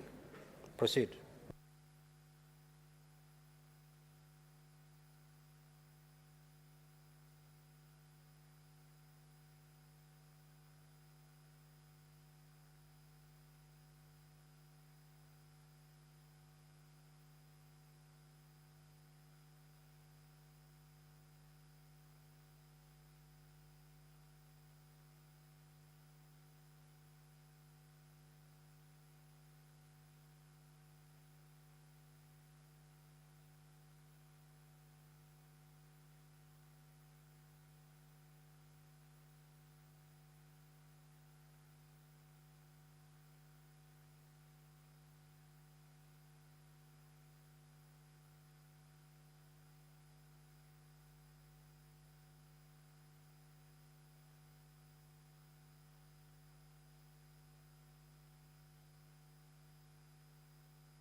Honorable Senators, on the division,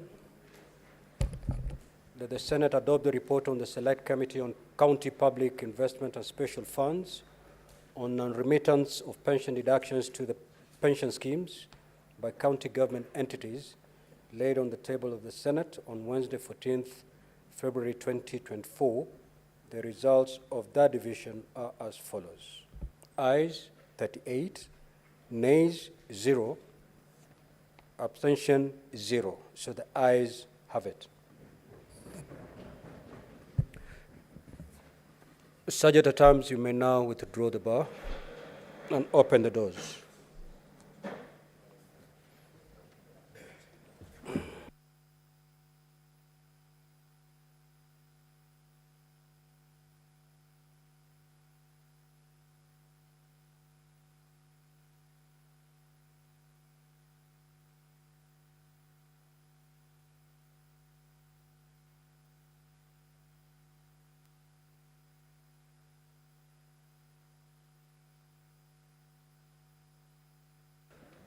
Next order, clerk, but before you call the next order,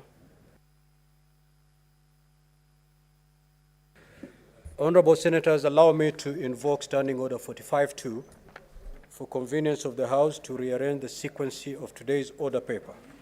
Instead of proceeding with order number 11, we will proceed with order number 12. Clerk, kindly proceed to call that order. Order number 12, the Public Service Values and Principles Amendment Bill, National Assembly Bills number 46 of 2022, second reading, resumption of debate. Now, Honorable Senators, at the interruption of debate, the Honorable Paris Tobiko had the floor, and she had a balance of 19 minutes. Is the Honorable Paris Tobiko present? Very well. I will now proceed to pick from the dashboard Senator Richard Onyonka.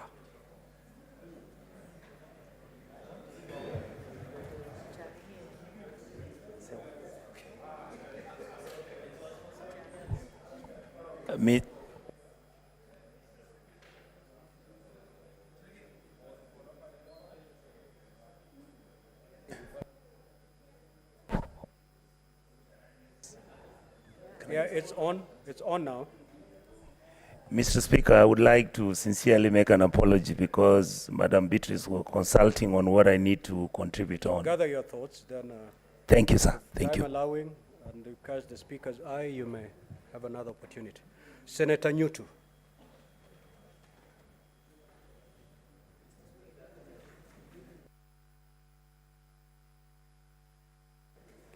Mr. Speaker, I beg for some time. I need to get prepared about this. Senator Chirange, being the mover of this particular bill, you may now proceed to reply. On my dashboard, there is no senator willing or wishing to contribute. Thank you, Mr. Speaker, sir. I want to thank all my colleagues who contributed to this bill, a number of them, and I realized there was a lot of interest. So, Speaker, because it's something about the public service values and principles, Amendment Bill, National Assembly, number 46 of 2022. So, Speaker, Senator Ledama, myself, Senator Crystal Lasige, and a number, Senator Tobiko, a number of senators, the Speaker, did contribute, and I want to appreciate for finding time, sharing their thoughts, Mr. Speaker, because I know public service is one of the key components in the development of any country. I know in counties, Mr. Speaker, and I hope when we pass this bill, it will be reflective, Mr. Speaker, of what happens at County Public Service Board.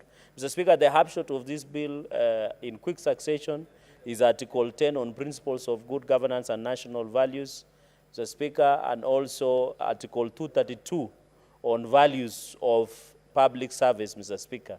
Mainly is integrity, it is issues of transparency, issues of hard work, issues of commitment, Mr. Speaker, and I think these are virtues and values that should be ingrained in any public servant, Mr. Speaker.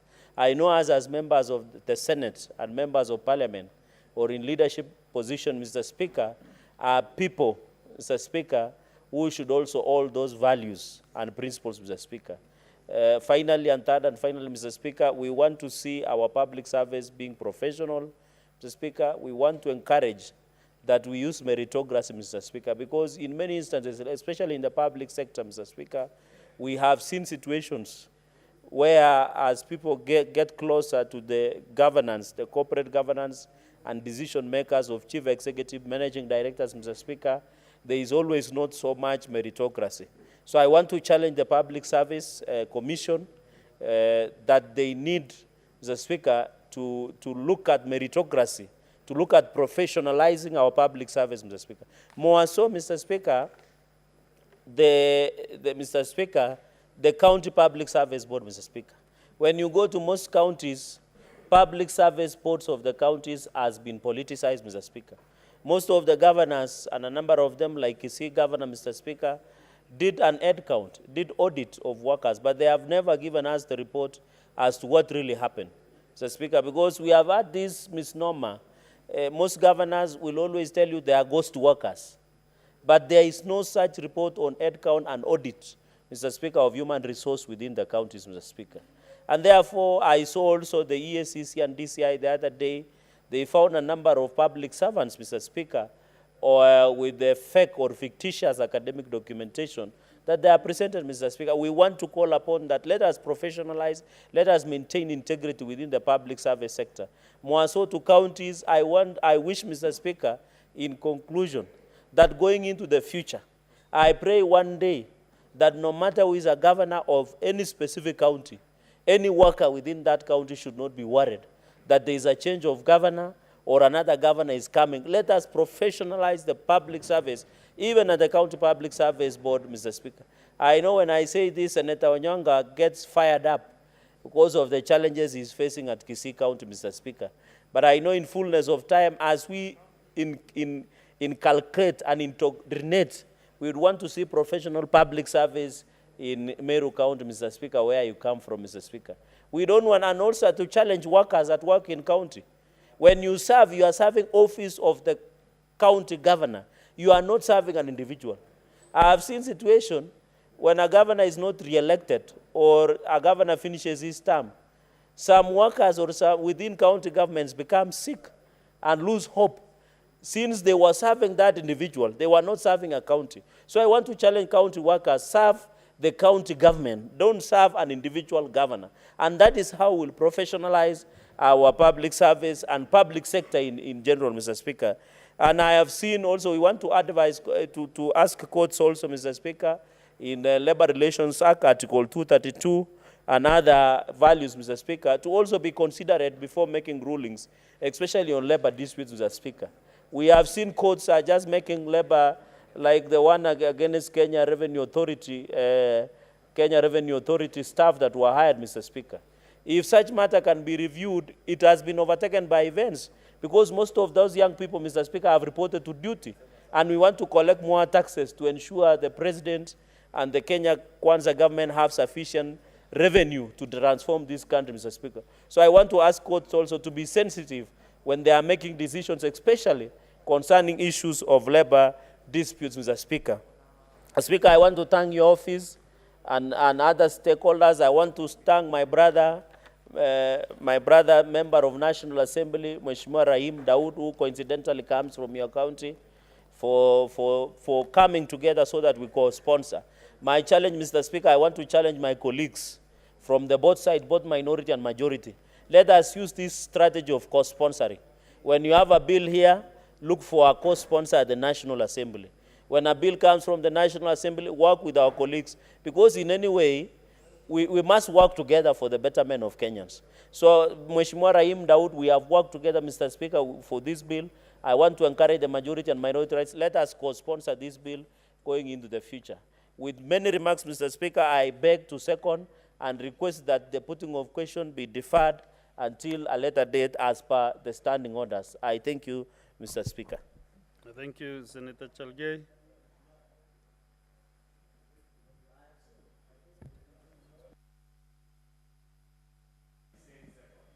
Let's go to the next order. Order number 13, the County Boundaries Bill, Senate Bills number 6 of 2023, second reading. Yes, Senator Moses Kajwang.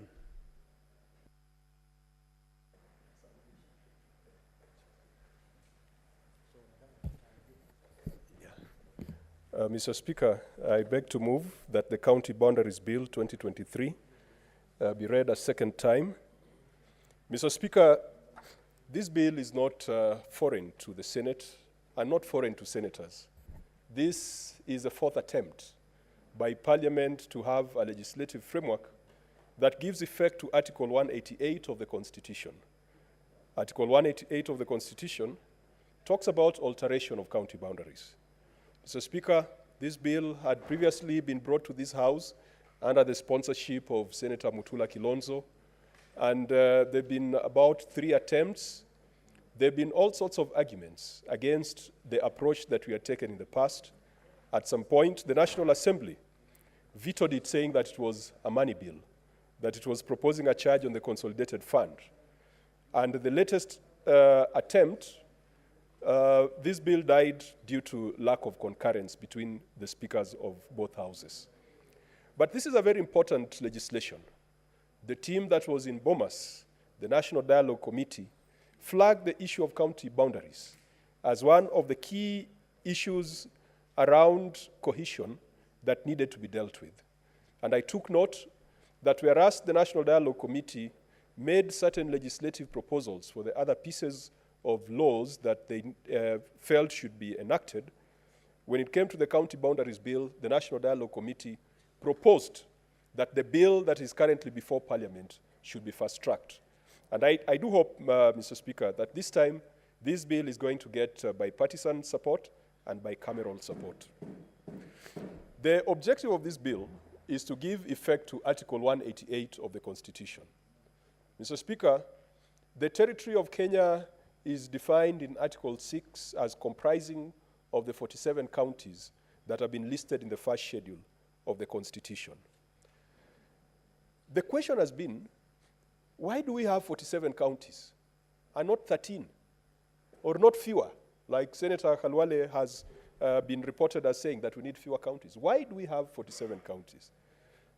Mr. Speaker, when the team that was drafting the new constitution retreated in Naivasha, there was a rush to have a constitution that would be acceptable to all Kenyans. Initially, there was a formation that was in favor of counties along the lines of the existing provinces. There was a middle ground that was considering 13 counties, but then the team that carried the day is a team that convinced the committee meeting in Naivasha that we adopt the 46 districts plus Nairobi as captured in the Districts and Provinces Act of 1992. Mr. Speaker, if you ask me what the science was or what the logic was, some of the people who are in Naivasha, I think some of them are here. Senator Mugatana was in the House around that time. I hope we'll benefit from their wisdom so that they can tell us what science there was. Senator Boni Khalwale was around and was very much involved in that process. So there was no magic. We just said, okay, let's take the Districts and Provinces Act of 1992. Mr. Speaker, in 1992, Kitui had just been split, and Kitui had gotten a new district. But that new district had not been gazetted, as at the time, people were in Naivasha. And so that is why the senator for Kitui still feels that we should have a 48th county along the lines of the districts that were there then. So that's the reason why we have 47 counties. Are they economically viable? That's a completely different question.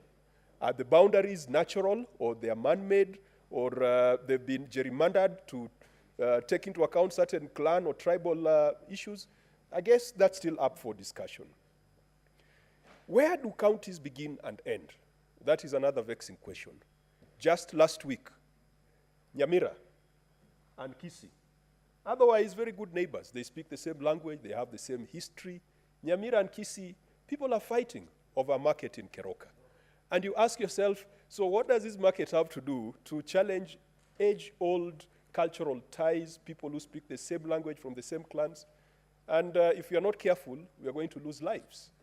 In Vihiga, between Vihiga and Kisumu, there's a big fight about Maseno. And there is no session that we have held where we have not had a petitioner from Vihiga. In fact, it keeps the Devolution Committee and the Lands Committee very busy, issues to do with Vihiga. Makueni and Taita Taveta. Makueni and Taita Taveta are fighting over, I think there's a center called Mtitwandei. And it's driven by concerns around revenue. The governor, Makueni, wants to collect revenue in Mtitwandei. The people of Taita Taveta are saying that is historically their city, their town. Kericho Kisumu. Mr. Speaker, sometimes I fail to understand why we neighbors sometimes have to fight over issues of boundary. And yet, these are communities that have known each other even before they knew the white man. The people who live in Kisumu and the people who live in Kericho, most of them are generally Luos and members of the Kalenjin community. We knew each other before we knew the colonialists. But then issues of boundaries separate us. Isiolo and Meru, there have been issues, and it is on record that there are about 40 petitions with regards to county boundaries. Some of those petitions have come before the Senate, others have gone to the National Lands Commission, and others have found their way in court. So where counties end and begin is not captured in the Constitution. The Constitution only lists the 47 counties. But that description of where counties start and end is captured in the District and Provinces Act of 1992. And Mr. Speaker, the language used in the District and Provinces Act, Senator Mugatana will tell you, leaves a lot to be desired, because it is, some language is not very accurate. Some of it is very descriptive. Some of it refers to natural features, which, because of climate change, they might not be there anymore. Some of it refers to rivers and streams. So it is important that we ensure that we concretize these issues to avoid the conflicts that we've seen around the counties. It might also be useful for senators to note that whereas in 1992 we had 46 plus 1 districts, plus 1 meaning Nairobi, between 1992 and 2002, President Moi had created 30 additional districts. And so by the time people were going to Naivasha to consider the new constitution, there were close to 77 districts. And so people had to roll back to 1992 as a better benchmark. How do you resolve these disputes across boundaries? And we have tried. Mr. Speaker, when I chaired the Devolution Committee, the matter of Vihiga and Kisumu came before my committee. And unfortunately, we responded to the petitioners that the Senate shall enact legislation to give effect to Article 188. And Senate sounded fairly helpless because we were not giving the petitioners a solution. We were giving them a promise. The only other alternative would have been for them to go to court, and the courts would still bring them back to the Senate because the courts cannot write laws. This bill, in attempting to provide a framework for dealing with boundary disputes, establishes the County Boundaries Mediation Committee as a first instance for dealing with boundary disputes. The County Boundaries Mediation Committee is an ad hoc committee, so it's not going to be a permanent thing that is there forever. And this County Boundaries Mediation Committee acts upon resolution of the Senate. So it has to be moved by the Senate. It is appointed by the President, and its composition, it comprises of officers of the national government, officers from counties government, and I saw during public participation there was need to include the National Cohesion and Integration Commission as part of the County Boundaries Mediation Committee. And I think that is an amendment that I find very reasonable, and we probably need to have the NCIC being part of this. So other members are from the National Lands Commission, a representative from surveyors, and a representative from the Council of Governors, and I think we can include the NCIC. So clause 5 of this bill is very clear on how a request to Senate should be shaped, how a request to Senate should be submitted for the establishment of a county boundaries mediation committee. Now, that county boundaries mediation committee can have various proposals. It can propose that the boundaries be altered. Now, if the boundaries mediation committee proposes that the boundaries be altered, then we go to Article 188 of the Constitution. Mr. Speaker, Article 188 talks of instances or reasons that could lead to alteration of county boundaries. Now, an interesting reading of Article 188 is that it sounds like once those conditions have been fulfilled, and once a commission has been established by the president, and once the commission reports that a boundary should be altered, then that alteration takes effect. And I've been looking at Article 188 and comparing with Article 255, that says that anything that affects the structure of devolved governments is subject to a referendum. But Article 188 sounds very final. Mr. Speaker, these are some of the areas that we need to look into, because Article 188, from a plain reading, means that you can alter county boundaries without necessarily going into a referendum. And yet, it alters the structure of devolved governments, or the structure of devolution. So this bill has proposed a very high threshold. For you to propose the alteration of the boundary of a county, you must be supported by at least 15% of registered voters in that county. And Mr. Speaker, once you have satisfied that threshold, there will be a commission established by the president, but that commission will still have to be subjected to the Senate. So once you get 15% of registered voters, you submit it to the Senate. The Senate establishes a special committee. If the Senate agrees with you, it forwards the request to the National Assembly. If the National Assembly agrees with the Senate, then the President establishes a commission within 90 days. And if there was to be a decision on alteration, it must be supported by 2/3 of members of both houses. 2/3 of members of both houses is a threshold in the Constitution.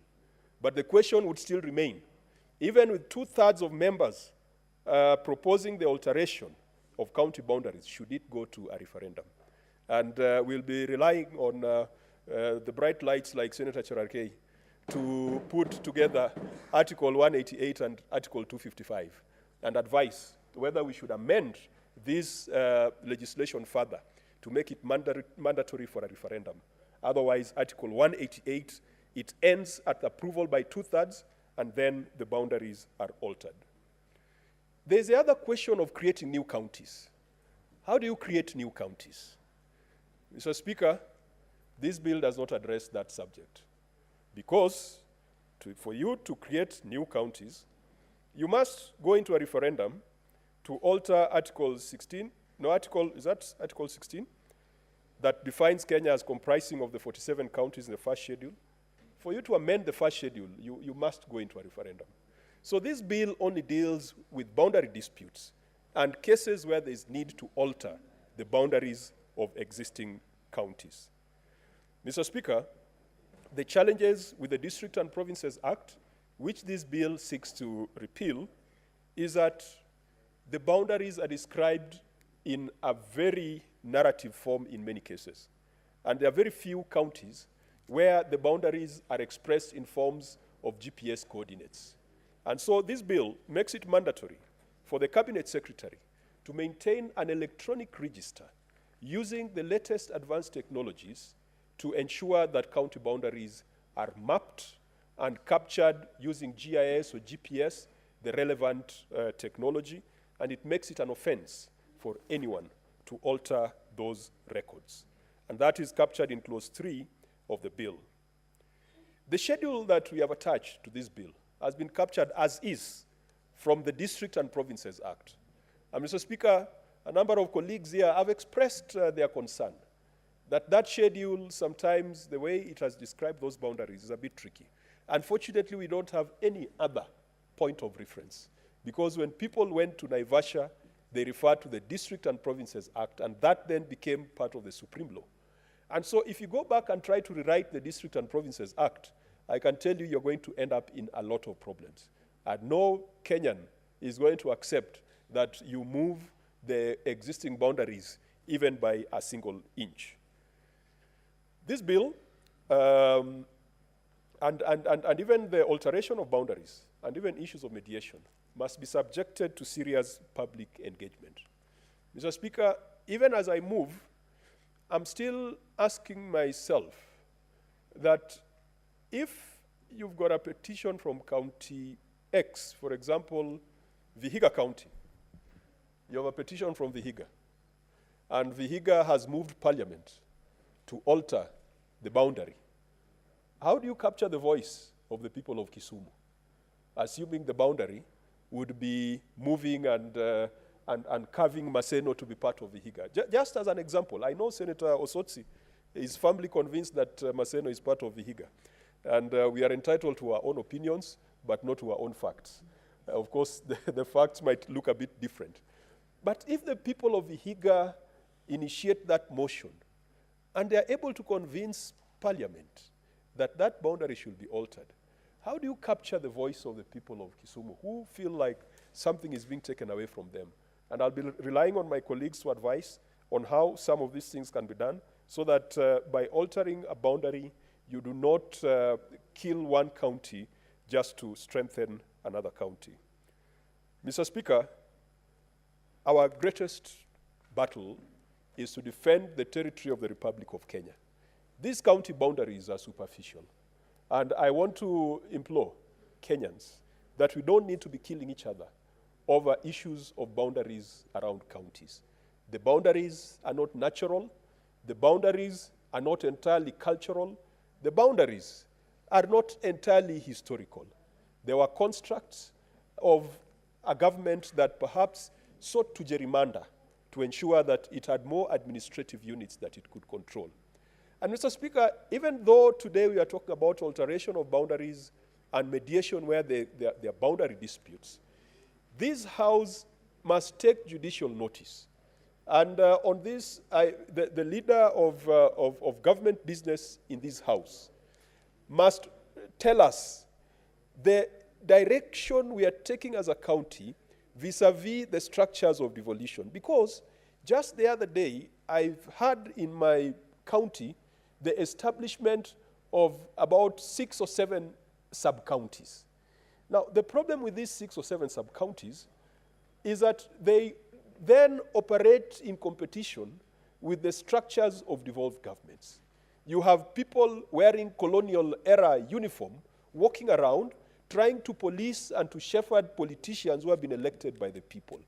And I think that when people went to Naivasha, there was an agreement that the National Government Coordination Act would be aligned to the new constitution. And we are not seeing that happening. We are seeing the proliferation of sub-counties. We are seeing the proliferation of national government administrative units at the expense of the structures of devolved governments. We should be clear in our minds that we have got 2 levels of government, the national governments and county governments, and whereas the national government has a right to establish whatever units they deem appropriate along the principle of subsidiarity, but it should not be in competition with devolution. And it should not be a replication of existing devolved structures. And it should not be, a waste of funds, because all these people, money is being spent on them. And Mr. Speaker, I've heard some of my colleagues argue that when you establish a sub-county, you are going to have a sub-county admin. If you establish a new location, you're going to have a chief, a sub-chief, and all those. And that is the attraction of all these things. But let us argue from the position of principle that we should have only 2 structures of government, the devolved governments and the national government. Mr. Speaker, I wish to conclude by thanking the Devolution Committee, led by Senator Abbas. Mr. Speaker, Senator Abbas, we had agreed he was going to second this bill, but the committee did an excellent job. They have reported back to the House. The House is seized of their report, and we will take the proposed amendments that came from public participation to ensure that we make this bill better. Ultimately, the debate must be had whether we need 47 counties or less.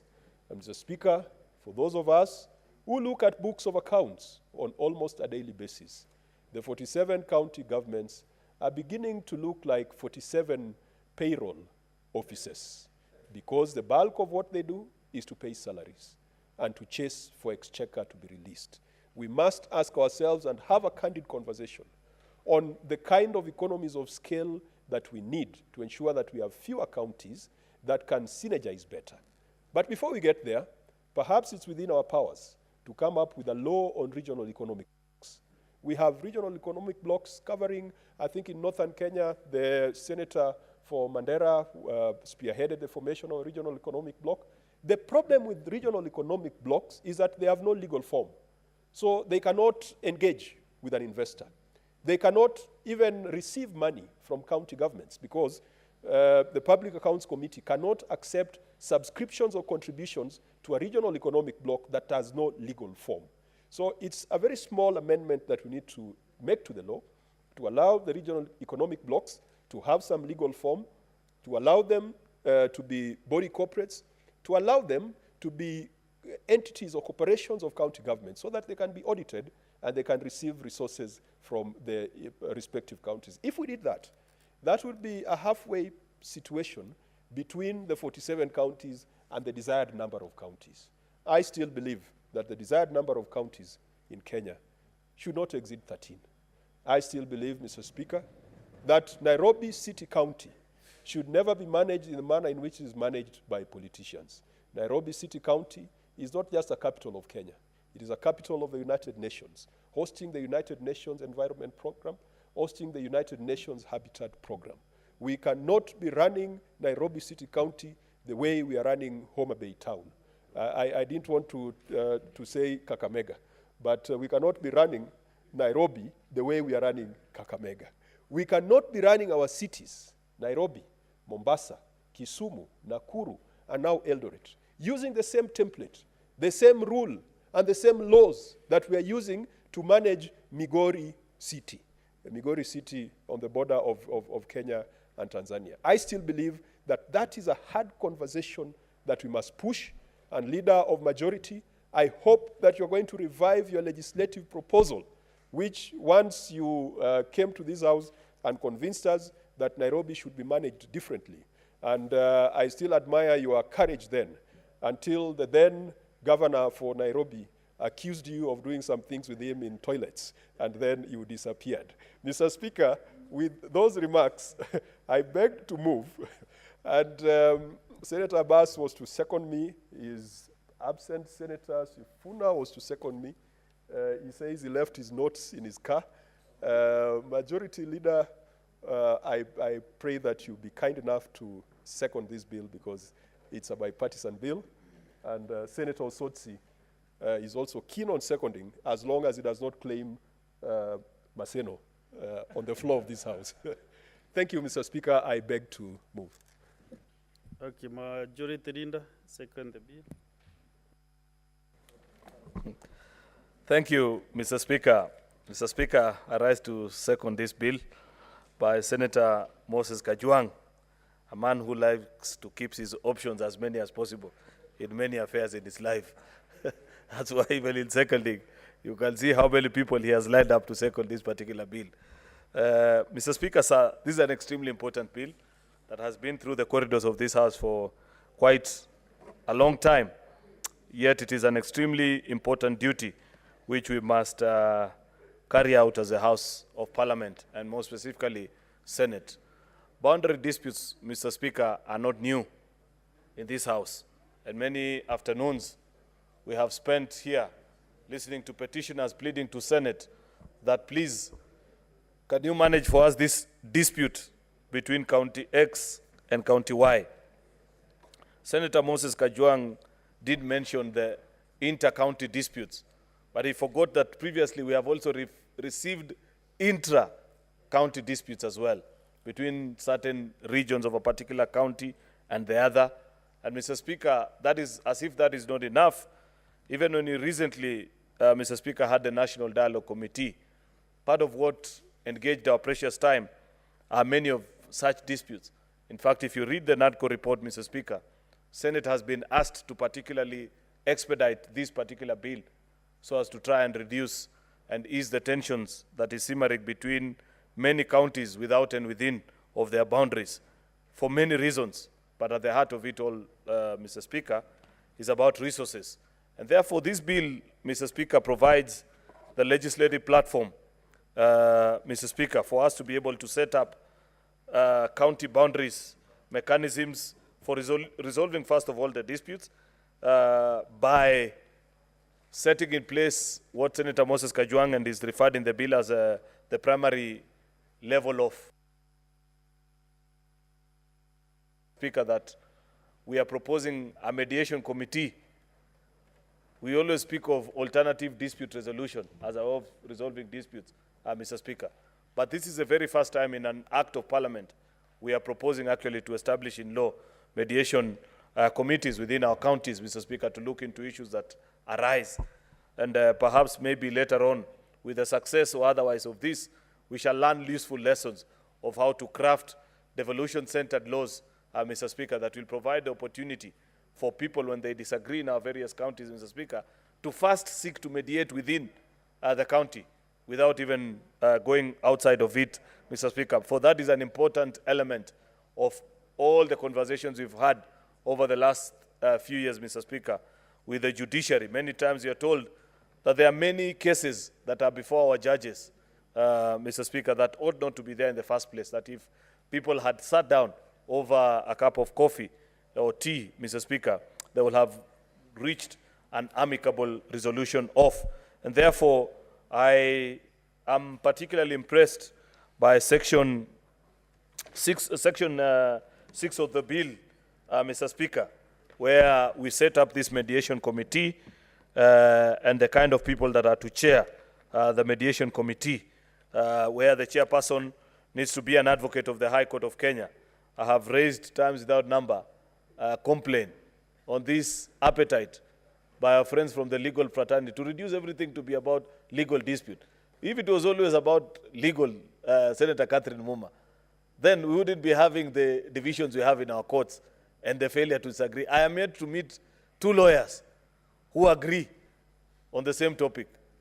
They are the most opinionated of people, and therefore, yet many times, Mr. Speaker, when there are disputes, we suggest and say, let us have person having the experience. What is wrong, for example, in proposing having a senior accountant with 15 years experience in public affairs? They could sit down and resolve that particular dispute.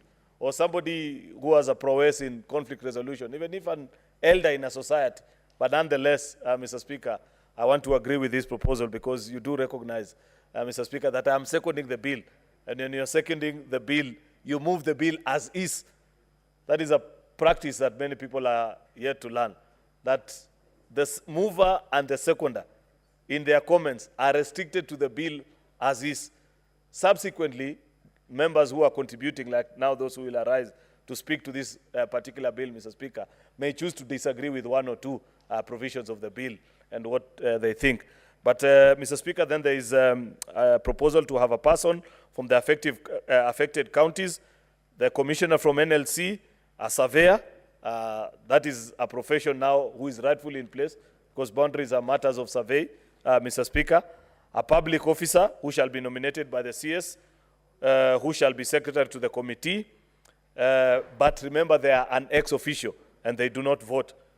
A person does not qualify, Mr. Speaker, to be appointed to this committee if they have stood for elective office in the effective counties the last 5 years, just like we do with IEBC, Mr. Speaker, because chances are they will have interest in that particular bill, that particular challenge or dispute, Mr. Speaker, or somebody who has been found guilty of professional misconduct. Various, Mr. Speaker, subsequent provisions.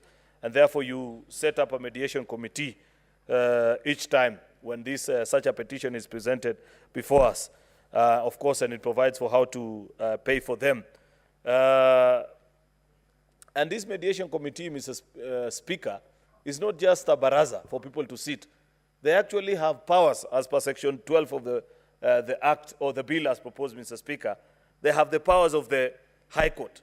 Number one, they can summon witnesses. Number two, they can call for the production of books, plans, and documents. And they can even they can examine witnesses on oath, Mr. Speaker. And therefore, this is not an ordinary committee. They have almost equal powers to that of us as members of parliament, Mr. Speaker, and therefore their work and going about their dispute, how they can resolve these particular challenges cannot be gainsaid. Perhaps Senator Moses Kajwang, it will benefit our colleagues to know that because of the mediation committee, some of the very famous disputes that we have just quoted, the Sondu issue that has stuck with us for so long, Maseno between Vihiga and Kisumu, Mtito Andei between Makueni and Taita Taveta, Mr. Speaker, that they don't even have to subsequently result in the subsequent provisions of the bill. The mediation committee having been set up and Parliament having been moved by a petitioner to this House and setting in place this particular mediation committee can actually resolve some of these boundary disputes. Therefore, you may not even necessarily have to result into altering or finding ways. There are ways in which we can compensate each other as neighboring committee. Many times, Mr. Speaker, I have been to Sondu, for example, and listened to elders from both Kisumu and Kericho side. What separates them is not extremely difficult to the point that the mediation committee has set up in this particular bill may not be able to resolve, Mr. Speaker. And therefore, this is a wise move and a good proposal to have a mediation committee so that we don't have to fix everything. It will be impossible, Mr. Speaker, to imagine that we can get to a point in time where we will draw the boundaries so accurately that there will never be conflict. So long as you are neighbors, Mr. Speaker, you'll never disagree about boundaries. If you think about it, it's just as good as those of us that come from densely populated communities. Between you and your neighbor, I don't know anybody who has a neighbor that they either don't quarrel over a bull that keeps on crossing the fence and invades the maize fields of their neighbor, or somebody that has planted the tree on the wrong part of the field, a fence that is wrongly placed. The same is expected of our county governments, Mr. Speaker, and therefore to set in place a mediation committee that features proposals from both counties, Mr. Speaker, to meet and try and resolve this particular process in an amicable way is a genius move, Mr. Speaker, and therefore I agree with the provisions of the bill. Further to it, Mr. Speaker, is the process of the alteration of boundaries of our counties, Mr. Speaker, a very difficult exercise. Why do I say difficult? Difficult because of the provisions of Section 188(2). If today, even if we went to all the rigors of this particular bill, Mr. Speaker, we must remember that eventually that report to alter a county boundary must come before the floor of both houses. And must not just come, it must be passed by 2/3.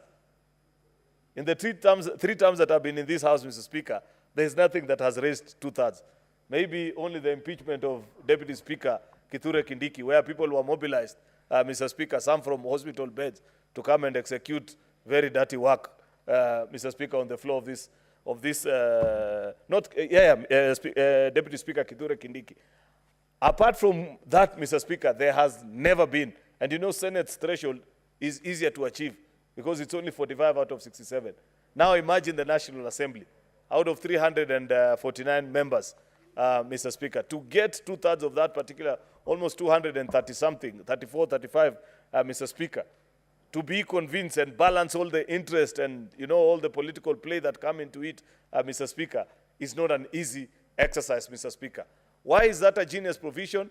It's a genius provision, Mr. Speaker, because of gerrymandering, that a political party that has strength, Mr. Speaker, not even a president, Mr. Speaker, can sit down and alter the boundary of a county to fit certain partisan political interests, Mr. Speaker, and have Parliament just rubber stamp it, Mr. Speaker. It will take a lot of negotiations, Mr. Speaker. It is akin to the magical 24 number, Mr. Speaker.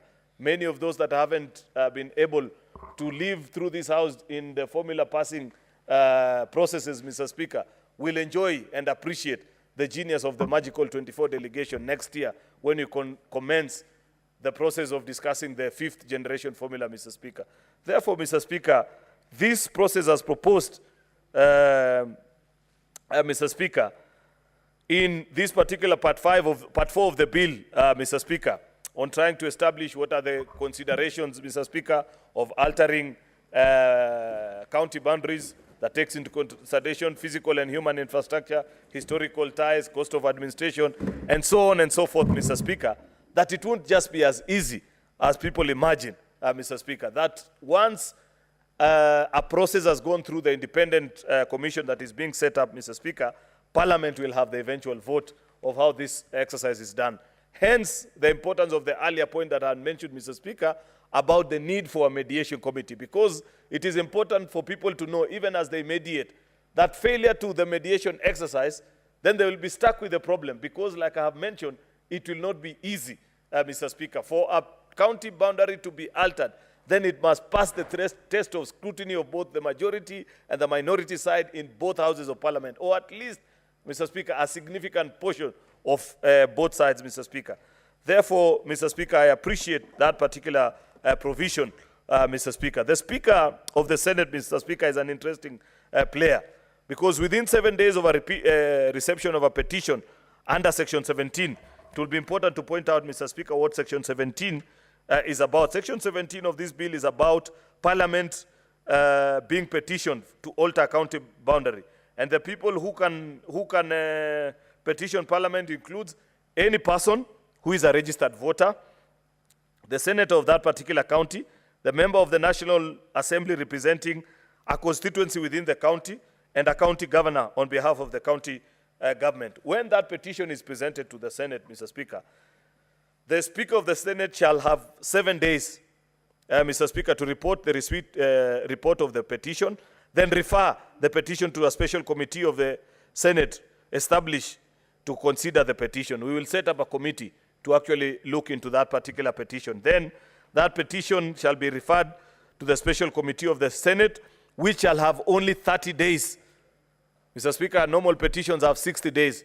But because we appreciate, Mr. Speaker, the importance and the difficulties issues of boundaries are to our communities, Mr. Speaker, we have set in this law that within 30 days, that special committee must conclude its work and report to the House. And when they report to the House, Mr. Speaker, of course, they recommend to the Senate. They may recommend that the boundary be referred to a mediation committee. Remember what we have established earlier in Section 5, Mr. Speaker, or establishment of a commission in terms of Section 23, which we shall be speaking to. The Senate does not recommend the establishment of the commission.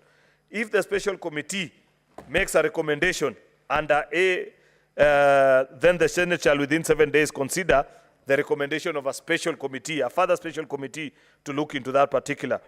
No further proceedings shall take place with regards to that particular petition, if no further proceedings.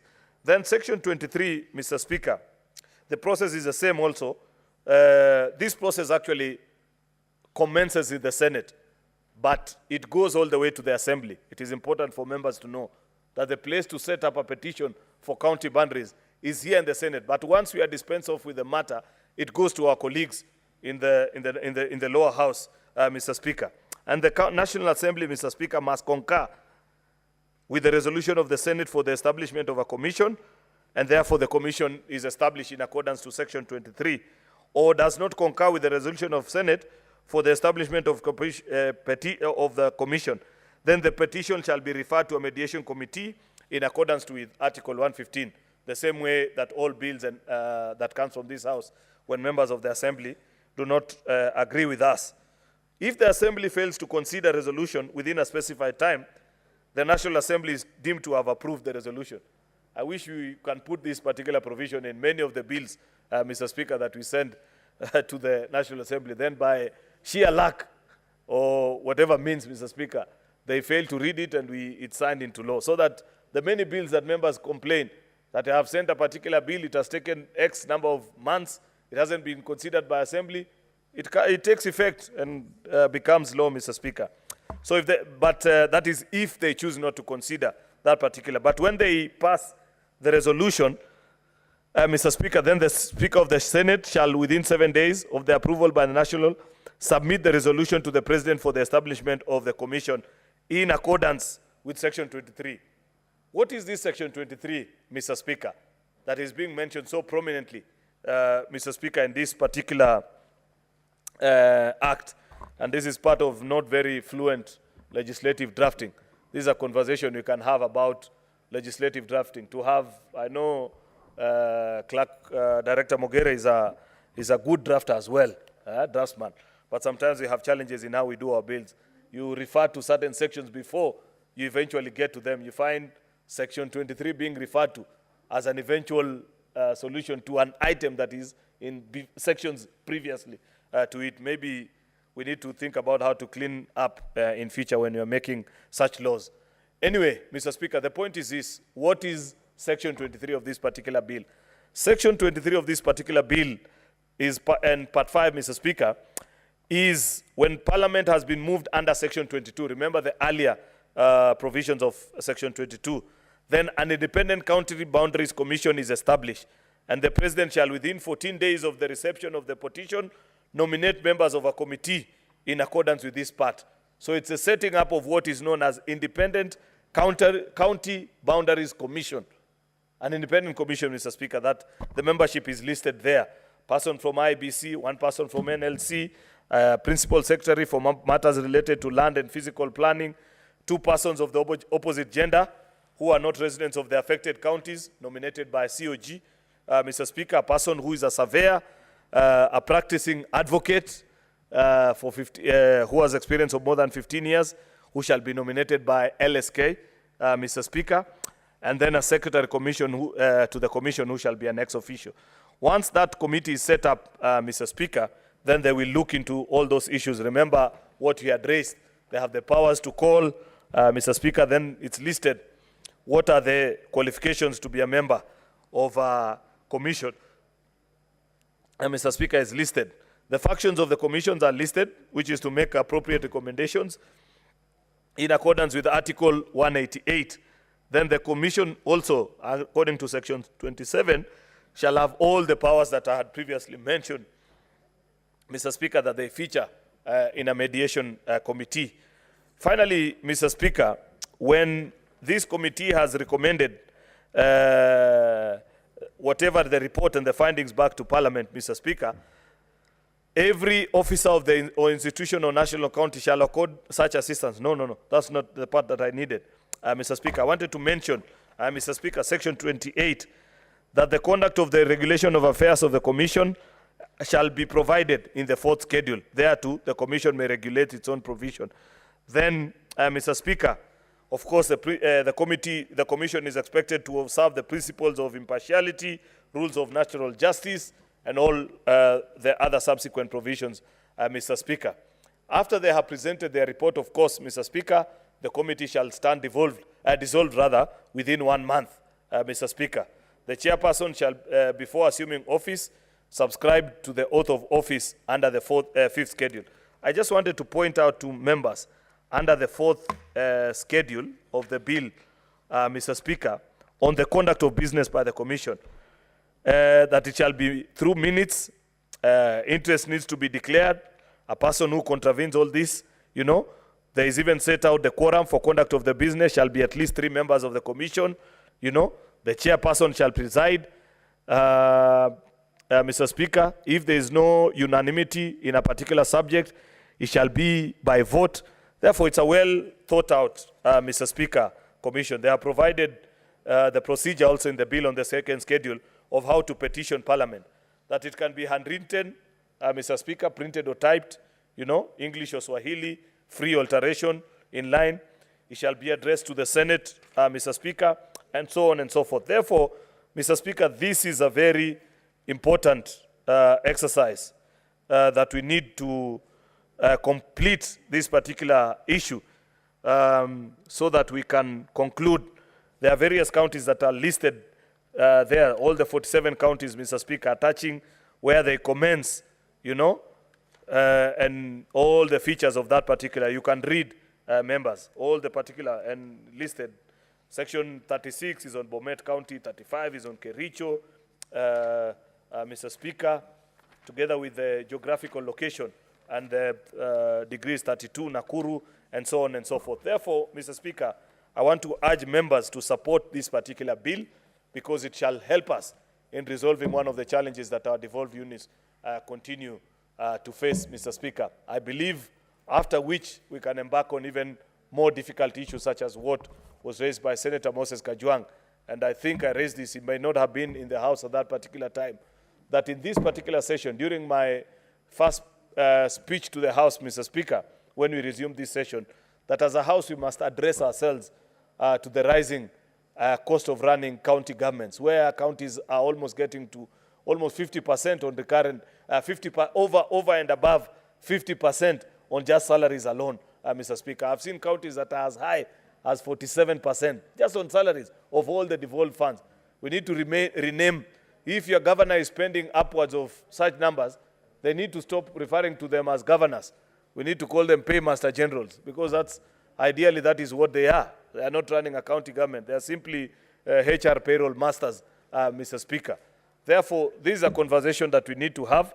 Of course, the defense of many county governments when they appear before Senator Kajwang and when they appear before BPS is that, what do you want us to do? We have health workers and the demand for it, of course, justified to a greater extent. But also what they do not disclose, Senator Kajwang, is how many members of staff are being paid outside of the IPPPRS.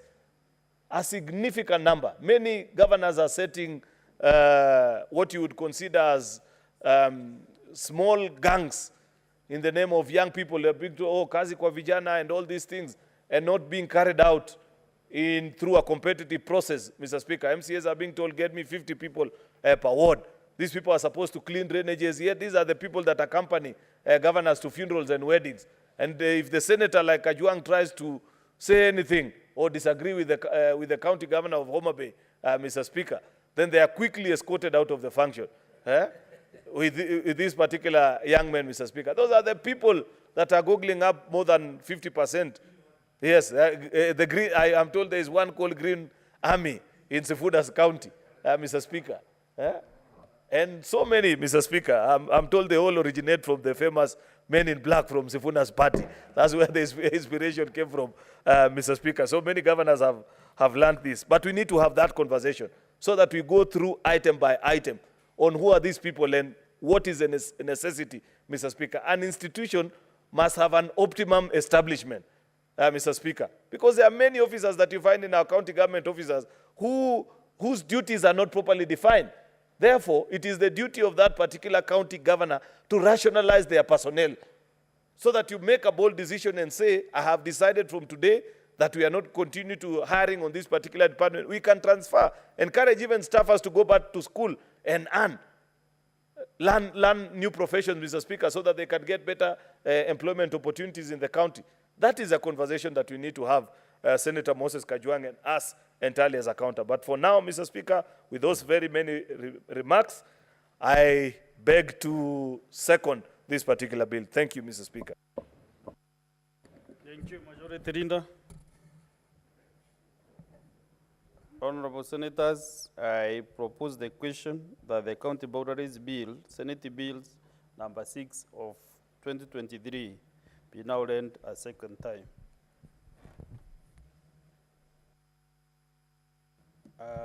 Let's start with Senator Mugatana Danson.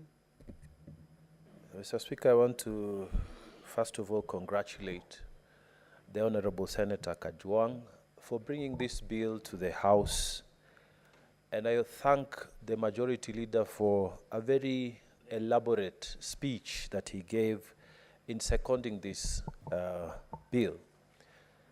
Mr. Speaker, I want to locate the problem and the practical question that is there in Tana River County. Mr. Speaker, all our borders, all our boundaries with our neighbors, with the exception of Tharaka Nithi, all the other places, we are having issues with our neighbors. Mr. Speaker, Kilifi County has kept on encroaching on Tana River County. Mr. Speaker, Garissa County has kept on encroaching on Tana River County. When we were young, we knew that the boundaries are on this side. Now we are old, we are told the boundaries has shifted, and our county revenue collection officers are being told to move inside Tana River County. Mr. Speaker, Kitui County, in fact, we have had a very serious conflict with Kitui County. Mr. Speaker, houses have been burnt. police stations have been burnt, Mr. Speaker. Places where voting used to take place for Tana River County, people have been moved. Schools, Mr. Speaker, on this side of Bura constituency, they have been pushed away, Mr. Speaker, ostensibly because it is the region of Kitui County. The problem has been so serious, Mr. Speaker, that our people were almost picking up arms, and we had to, many of us go there to try and resolve the problem, cool down tensions. Eventually, the minister himself, Cabinet Secretary Kindiki, had to come so that he can give assurance that the issues will be resolved. Mr. Speaker, the regional commissioners for Eastern Province, former Eastern Province, the RC for Tana River, the RC for Garissa, they all held a meeting at the RC on this other side for the Coast Province. Mr. Speaker, they held a meeting and tried to resolve, but still the tensions continue to date. So, Mr. Speaker, we are dealing with a real serious matter here, Mr. Speaker. Mr. Speaker, when you look at the provisions that have been mentioned, and I don't want to go into close by close, but Mr. Speaker, some of the biggest omissions that have opened in this law is that we have set up a mediation committee, yes, Mr. Speaker, but we have not set up the powers of this mediation committee, Mr. Speaker. What is it that they can give? Because if you are a mediator, Mr. Speaker, you have to be given power. That do you have power to compensate for loss? For example, Mr. Speaker, in Tana River, lives have been lost when these conflicts have occurred. People have come with bows and arrows. People have died, Mr. Speaker. So this mediation committee, does it have power to compensate, to order compensation? Mr. Speaker, and where there is agreement that you have encroached on the original boundaries of Tana River County, are we going to be paid, Mr. Speaker, for the schools that were burnt down in the area of Kalalani, Mr. Speaker? Are we going to be paid? So, Mr. Speaker, this law has left a huge gap in terms of what are the powers of this mediating committee. Mr. Speaker, these are the things that we need to set up so clearly so that the people we represent can feel appreciated. They can feel that actually we are passing a law that is going to serve them. Mr. Speaker, today, if you tell people that to change this boundary, you need to come to Senate and get 2/3 majority. You need to go to National Assembly and get 2/3 majority. You are simply telling them these boundaries will never be changed. And Mr. Speaker, if that is what we are saying, let us say it in the bill. Let us say the way it is. We say that the District and Provinces Act of 1992 is not going to change.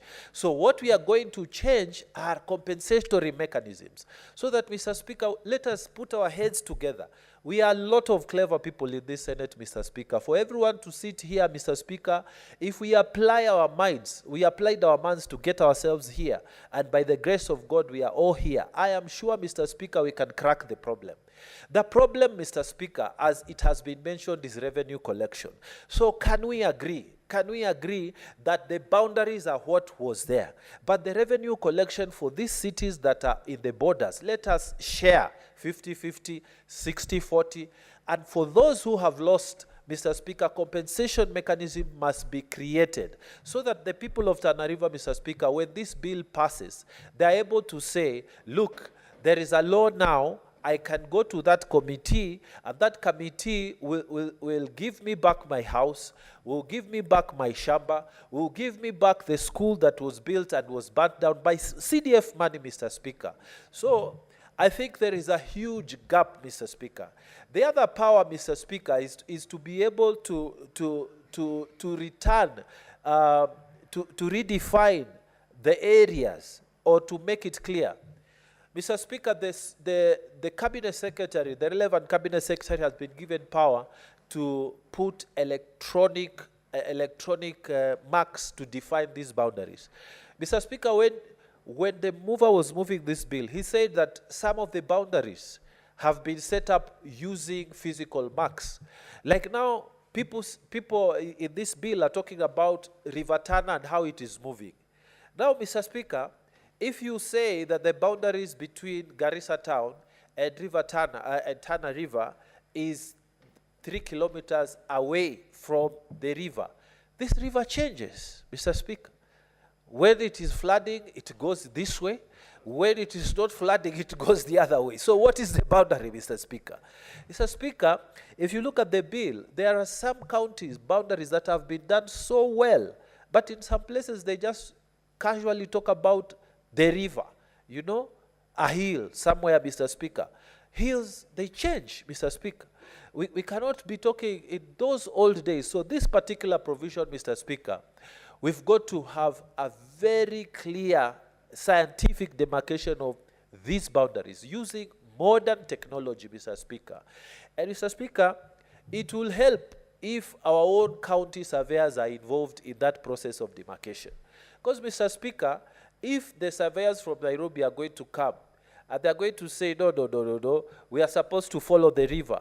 So if the river used to go this course earlier on, the locals and the local surveyor and the local people here will be able to tell you this is the original course of the river. So don't try to go left, don't try to go to the right. Mr. Speaker, it will be useful to add into that provision of saying the minister will keep electronic records, to say that, to enrich that provision and say that there must be a process where the county surveyors are involved with the national survey to demarcate the boundaries clearly so that it is electronic and it is standardized.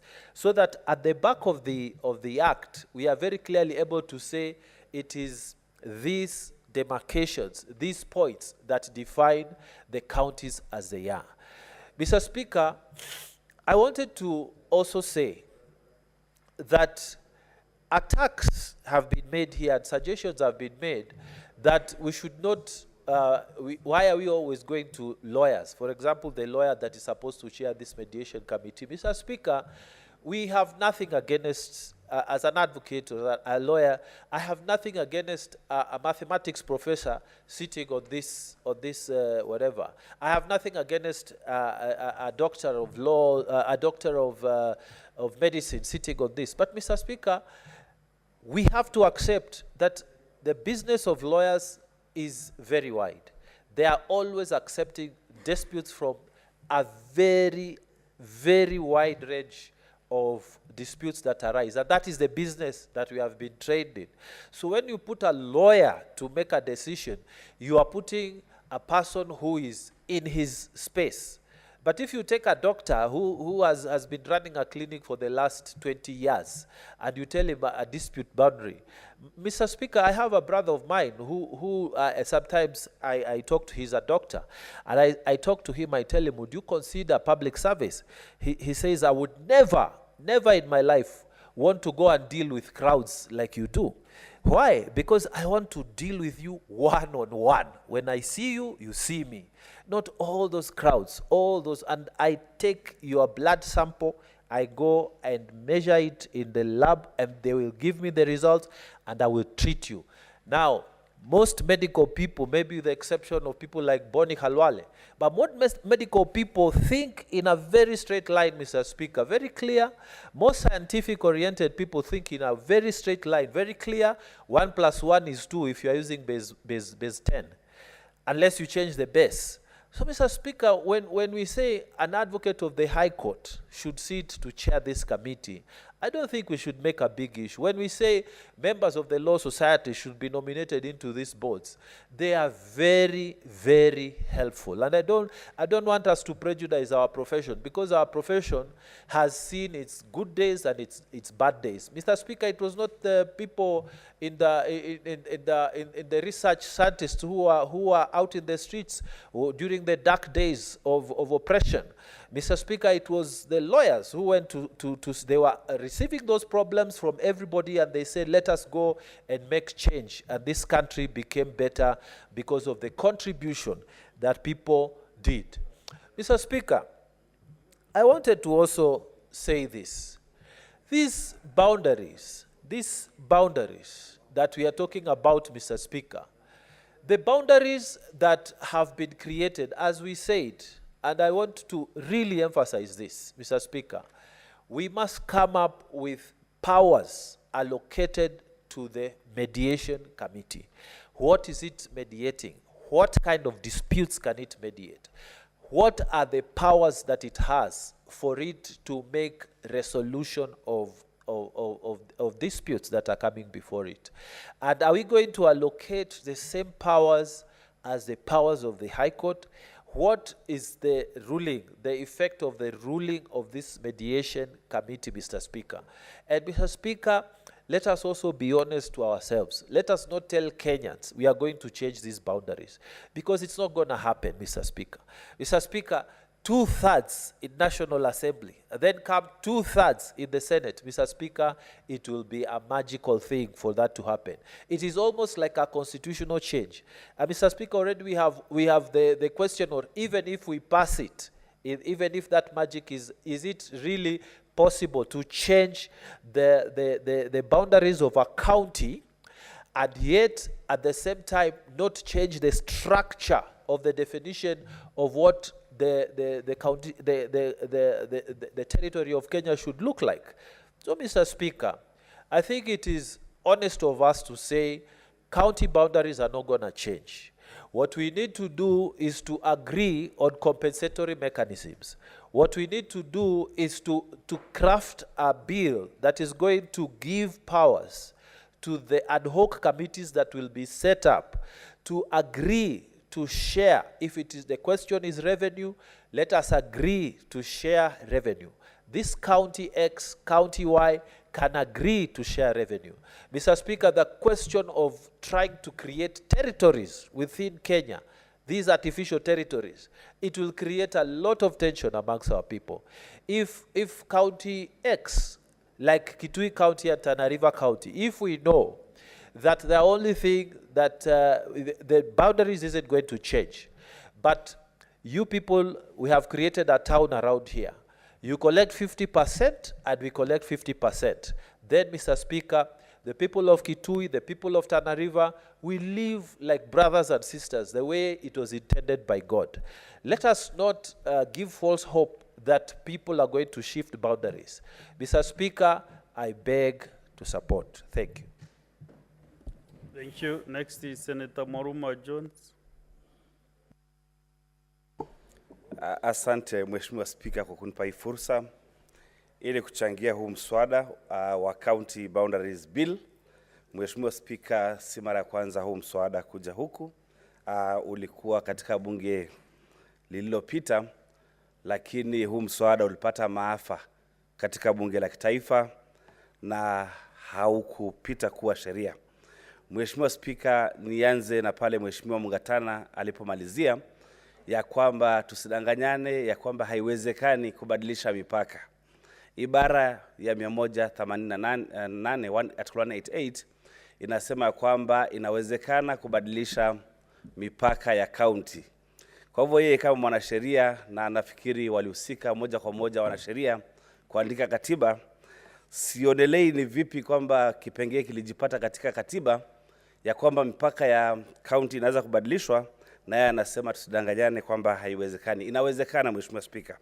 Mheshimiwa Spika, huu mswada kwa jimbo langu la Taita Taveta ni mswada wa muhimu sana, kwa sababu vile wasemaji wengine wamesema, tumepata changamoto na county 3 za mipaka, ikiwemo county ya Kwale pale Macnan Road, county ya Makueni pale Mtitwandei, na county ya Kajiado kule Rombo.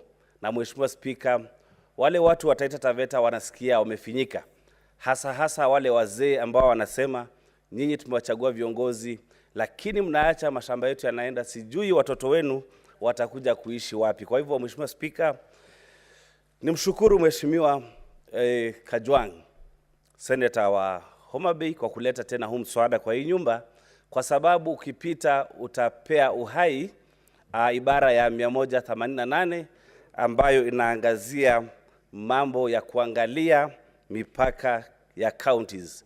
Mipaka ya counties ambayo tunaijua kwa sasa, iko katika sheria ya mikoa na wilaya ya mwaka wa 1992 ama District and Provinces Act ya 1992. Mheshimiwa Spika, vile mipaka ilivyoelezwa, imeelezwa ikitumia Mheshimiwa Spika, vipengee vya kimwili ama physical features ambazo ni barabara, mito na kadhalika. Na vile wasemaji wengine wamesema ni kwamba hivi vipengee vya kimwili vinavyoashiria mipaka vinabadilika. Mito inabadilisha mkondo, barabara ambayo zilikuwa zinatumika kuelezea mipaka, kwa mfano barabara ya Maram ambayo ilipita upande huu, barabara za Maram zimekuwa nyingi Mheshimiwa Spika, kwa sababu ya kujenga barabara na kuweka lami barabara. Kwa hivyo Mheshimiwa Spika, ni vyema tuunge mkono huu mswada ambao uko katika hii nyumba, na pia tutumie njia yoyote wakati huu mswada utakapoenda katika bunge la kitaifa kusaidia ili upite na uwe sheria, ili kusaidia kubadilisha hii mipaka ama kulainisha hii mipaka yetu. Mheshimiwa Spika, ukienda katika jimbo la Taita Taveta, ukienda maeneo kama Macnan Road, Mheshimiwa Spika, inasemekana Macnan Road iko ndani ya Kwale, lakini ukiangalia shule ya Mbele Secondary kwa mfano, tayari walimu wanatoka Taita Taveta, imejengwa na CDF ya Voi, lakini unasikia iko Macnan Road. Kwa hivyo mswada kama huu Mheshimiwa Spika, ukipita utapelekea kulainisha hizo tofauti ambazo tayari ziko kule mashinani. Ukiangalia katika mpaka wa Taita Taveta na Kajiado, leo niliangalia TV kwa taarifa ya Sanani, watu wa upande wa Kajiado wakiandamana wakisema ya kwamba kuna shida ya mpaka. Na Taita Taveta pia tumelalamika kwa sababu gavana wa Kajiado na gavana wa Taita Taveta walishirikiana na wakapeana maelfu ya shamba ambayo ilikuwa ya Taita Taveta kwa watu wa Kajiado. Sasa ukiangalia huu mswada unaangazia mbinu na njia za kuhakikisha kwamba pale kuna utata wa mipaka, basi Mheshimiwa Spika, haya mambo yanasawazishwa. Mheshimiwa Spika, shida za mipaka zimepelekea utovu ama kudorora kwa usalama Mheshimiwa Spika. Na shida ya mipaka si Taita Taveta peke yake, lakini kuna shida ya mipaka kati ya Meru na Isiolo, Kisumu, Kericho na kadhalika Mheshimiwa Spika. Hata nimeona watu ambao wanaonekana kama ni watu wamoja, wa Kisii na Nyamira, ambao wanaongea lugha na wanaelewana. Bado kuna shida ya mipaka Mheshimiwa Spika. Kwa hivyo kama kutasuluhishwa utovu wa usalama ama kudorora kwa usalama katika nchi yetu ya Kenya, ni vyema huu mswada uunge mkono na upite Mheshimiwa Spika, ili kusuluhisha haya maswala. Na swala ambalo ni nyeti pia Mheshimiwa Spika, ni kwa sababu ya hii tunaita on source revenue, kwa sababu saizi counties zinahimizwa zikusanye ushuru, na ushuru mwingine ni hii on source revenue ambayo ni business permits, market charges na kadhalika Mheshimiwa Spika. Kwa hivyo kupigana kati ya county mbili tofauti ni kwa sababu county inaona ya kwamba sisi tumeleta majengo na tuna biashara zinaendelea, lakini hatupati ushuru. Kwa hivyo katika kutengeneza hii kamati ya uwiano ama tume ya kuangalia mambo ya mipaka, mambo kadha wa kadha yamelainishwa, na nafikiri wasemaji wengine wameangalia. Katika ibara ya 188 haikuelezewa ni vipi hii tume itatengenezwa, lakini katika hii sheria ambayo ni County Boundaries Bill, moja kwa moja Mheshimiwa Spika, maelezo yako ya kwa mfano sifa ama qualifications za commissioners ama hao watu wa tume itakaa namna gani. Kwa hivyo Mheshimiwa Spika, mimi moja kwa moja naunga mkono, na ningependa kuambia wengine ambao watachangia mjadala ama mswada waunge pia mkono, kwa sababu Mheshimiwa Spika utapelekea kusaidia kaunti zetu kuendelea mbele. Mheshimiwa Spika, ni yangu tu hayo kwa sasa. Asante sana. Next is Senator Boni Karware.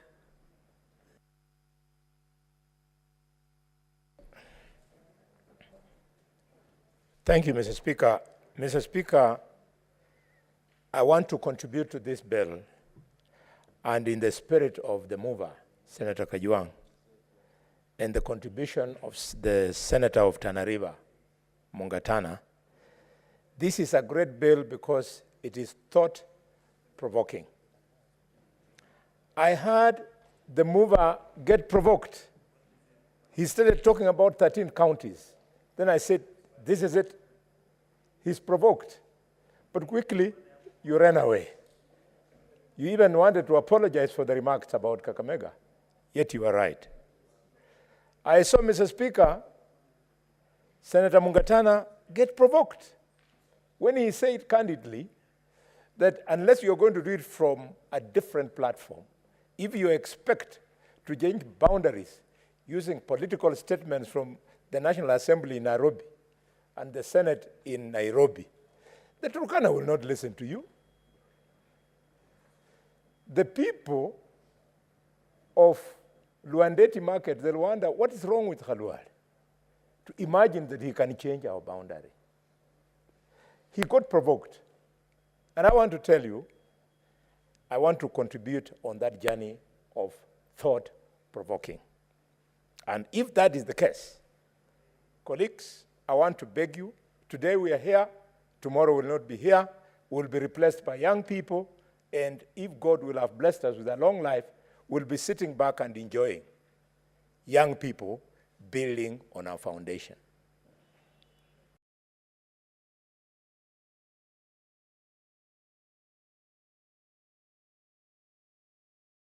Bill should be stood down because it might pass here, it flop in the Senate. It might flop in the National Assembly. We should stand it down and get a better fix. The better fix is we should go back to the people. We go to the people with a constitution amendment bill with the following intention, Madam Speaker.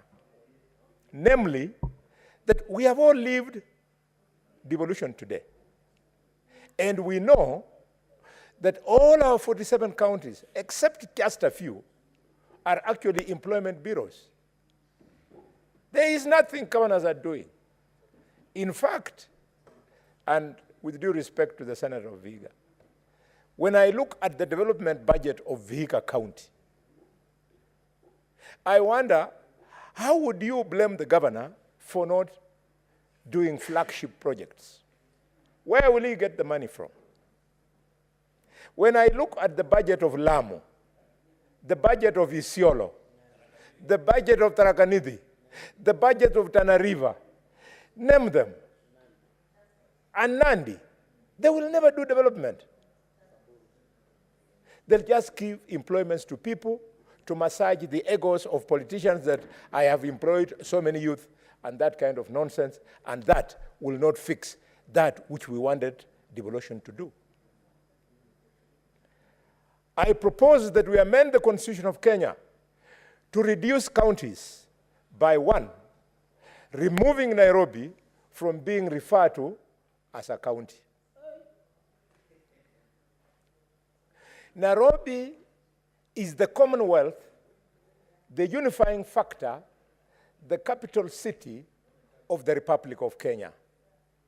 If you go to the United States of America, where we have 52 states, we have a place called Washington, D.C., where they have put their monuments, their museums, the center of power, the seat of power. Capitol Hill is in Washington, D.C.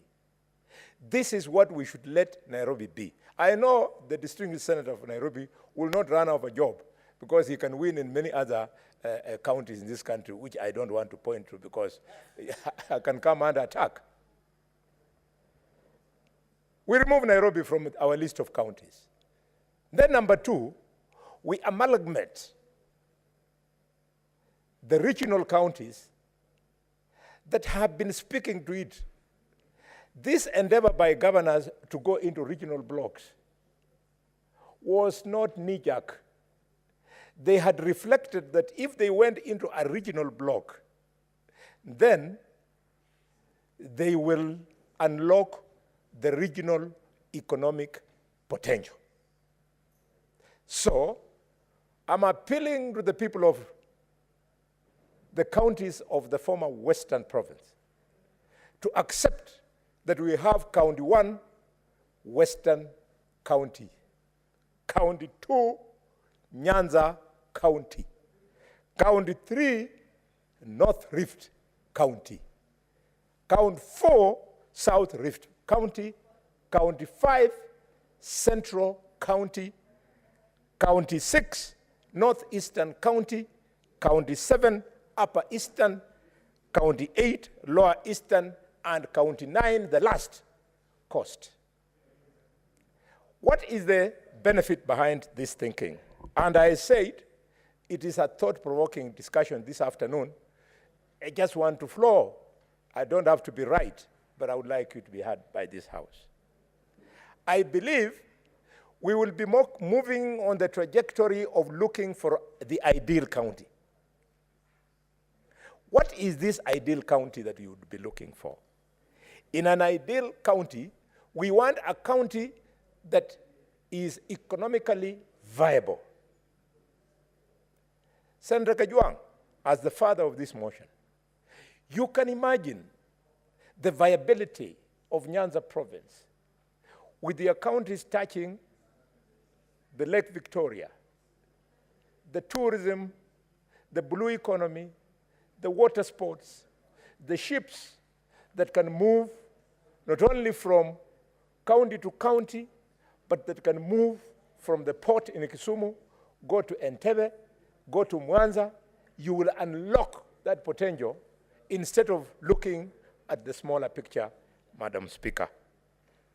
Number two, these economically viable counties will generate on-source revenue. I know of a county, I will not say its name, because the senator will be offended. Thank God it's not in the House. On-source revenue, they raise about 200 million on-source revenue. And the shareable revenue, Senator Kajwang, father of this bill, that county gets over 12 billion shillings. So this is a county whereby, even if you give them 10 years, their focus is on shareable revenue without caring where that commonwealth is coming from.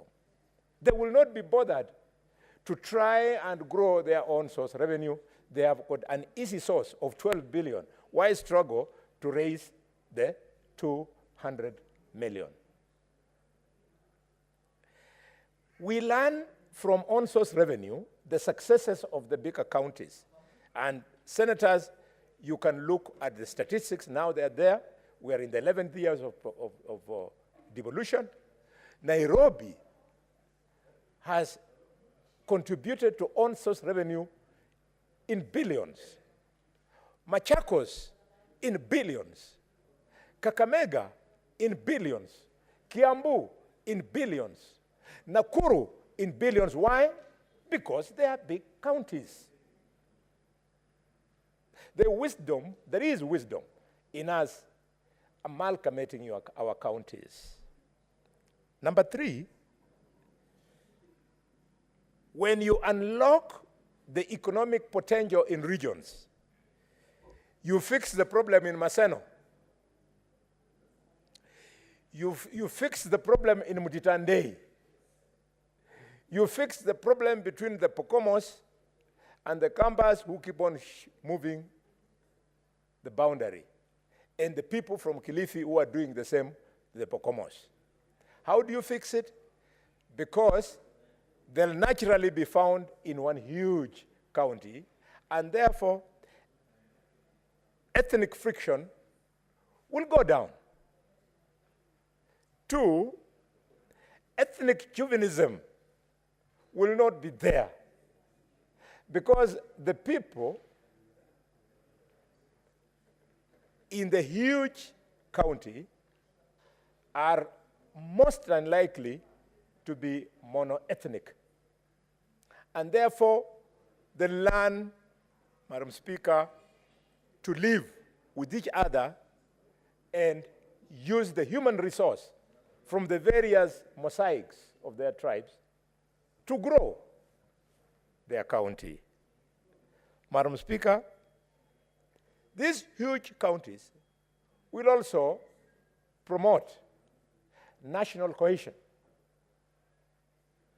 The reason why you hear so much push for affirmative action because ethnic group A feels they are marginalized and so on and so forth, it is because the dream of the 15 heroes who spoke in this house in 1963, when Jomo Kenyatta was being sworn in as Prime Minister, the dream they had of a nation, now devolution is diluting that dream. And that's why today, Madam Speaker, there is competition for ethnic chiefs, ethnic kingpins, because somebody wants to feel that he is the king of, for example, that little ethnic community because he has no national appeal at all. I was thinking about some national leaders today when the president was addressing the House. And I was wondering, this guy who is loading it on everybody around here, if you took him to a market in Homa Bay and just let him alight from a matatu in a t-shirt, clean, expensive, and walk around, many people will start asking, who is that fellow? And yet he's the fellow who is claiming that he wants to load it on all of us because he has no national appeal. When you have national appeal, you don't have to go and fight for an ethnic fiefdom. Madam Speaker, my last point is dealing with corruption. If our counties are big in size and few in number, the village millionaires you're seeing these days, they'll go down. Because what happens is that when you go to Kisii County, the governor, because he comes from this clan or this sub-tribe, he helps friends and relatives from his family. So you see little, these days we have a lot of rich village millionaires back home. Some of them not very well educated. And because thanks to the corruption in the county, he fixes this road and fixes the other one, he has gotten money, he has no respect for human resource. For God's sake, human resource is found in highly trained people. That's what you call the most productive human resource. Because for every job the engineer has for himself, that job supports very many other jobs below him, and that means he grows the human resource capital. I'm going to give it a shot after this bill fails, because fail it will. I'll give it a shot and bring a constitutional amendment bill so that we send the country to a referendum. You know, when the oversight fund came, you saw we were not in agreement because we were being unfair. Those of us who come from huge counties, what we were given in the first quarter that we got, we did things because the money is reasonable. But what you gave a smaller county, probably all they did, they might have done training of the people who he wants to employ in the oversight structure. Let us think big. Let us think national. Let us move the country forward 2, kill ethnic chauvinism. 2, promote opportunities that, Madam Speaker, will create jobs for our children. God has blessed me with a number of children, and each one of them, I have time for them. And I found they share something in common, and that is that this grace that older people have for land where you want to go and grow maize or you want to go and grow cotton and whatever it is, our youth are not in it. Our youth are now wired differently, and therefore let us use shareable revenue to ensure that we grow our economy, grow our opportunities, and fix our unemployment. Finally, but not least,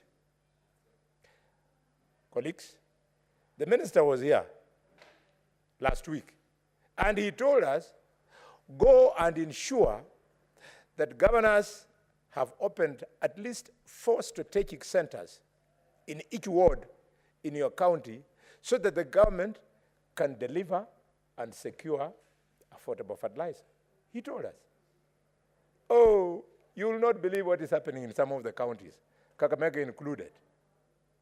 They have refused to open those strategic positions. Instead, they have gone into competition with the national government because they have found a business opportunity. What are they doing? The national fertilizer is 2,500 shillings per 50-kilogram bag. And the county government has responded by producing their own fertilizer of 3,840 50-kilogram bag on the argument that they have lowered the price, their purchasing price, by 40%. The national government should not just sit back, honorable members, on the assumption that because agriculture is fully devolved, then they leave it to the governors to do what they want with agriculture. The fertilizer by the national government of 2,500 should now be forced upon governors so that all wananchi in the farming counties can access cheaper fertilizer for us to achieve food stability. With those many reasons, I oppose this bill. He's done. Okay, please proceed. Just inform me. Madam Speaker, it's unfortunate that Senator Kalwalia sat down, but when I was moving the bill, I indicated that in this House we benefit from the wisdom of 2 members who were there in Naivasha when we decided on 47 counties. I thought Senator Mugatana would address that, and I also hoped Senator Kalwale would address that, so that those of us who are not there can be guided, but it's unfortunate that he has already taken his seat. Order. I don't think that was for response. I don't think that requires your response. No. You had already sat. Senator Halwale? No, you don't. I don't think you need to respond. You don't have to respond.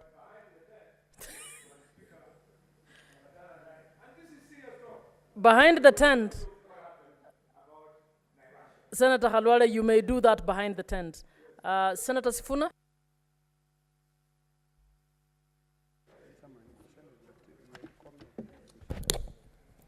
Madam Speaker, thank you for that intervention that ensures that at least the senators who have spoken allow us to also contribute on this bill.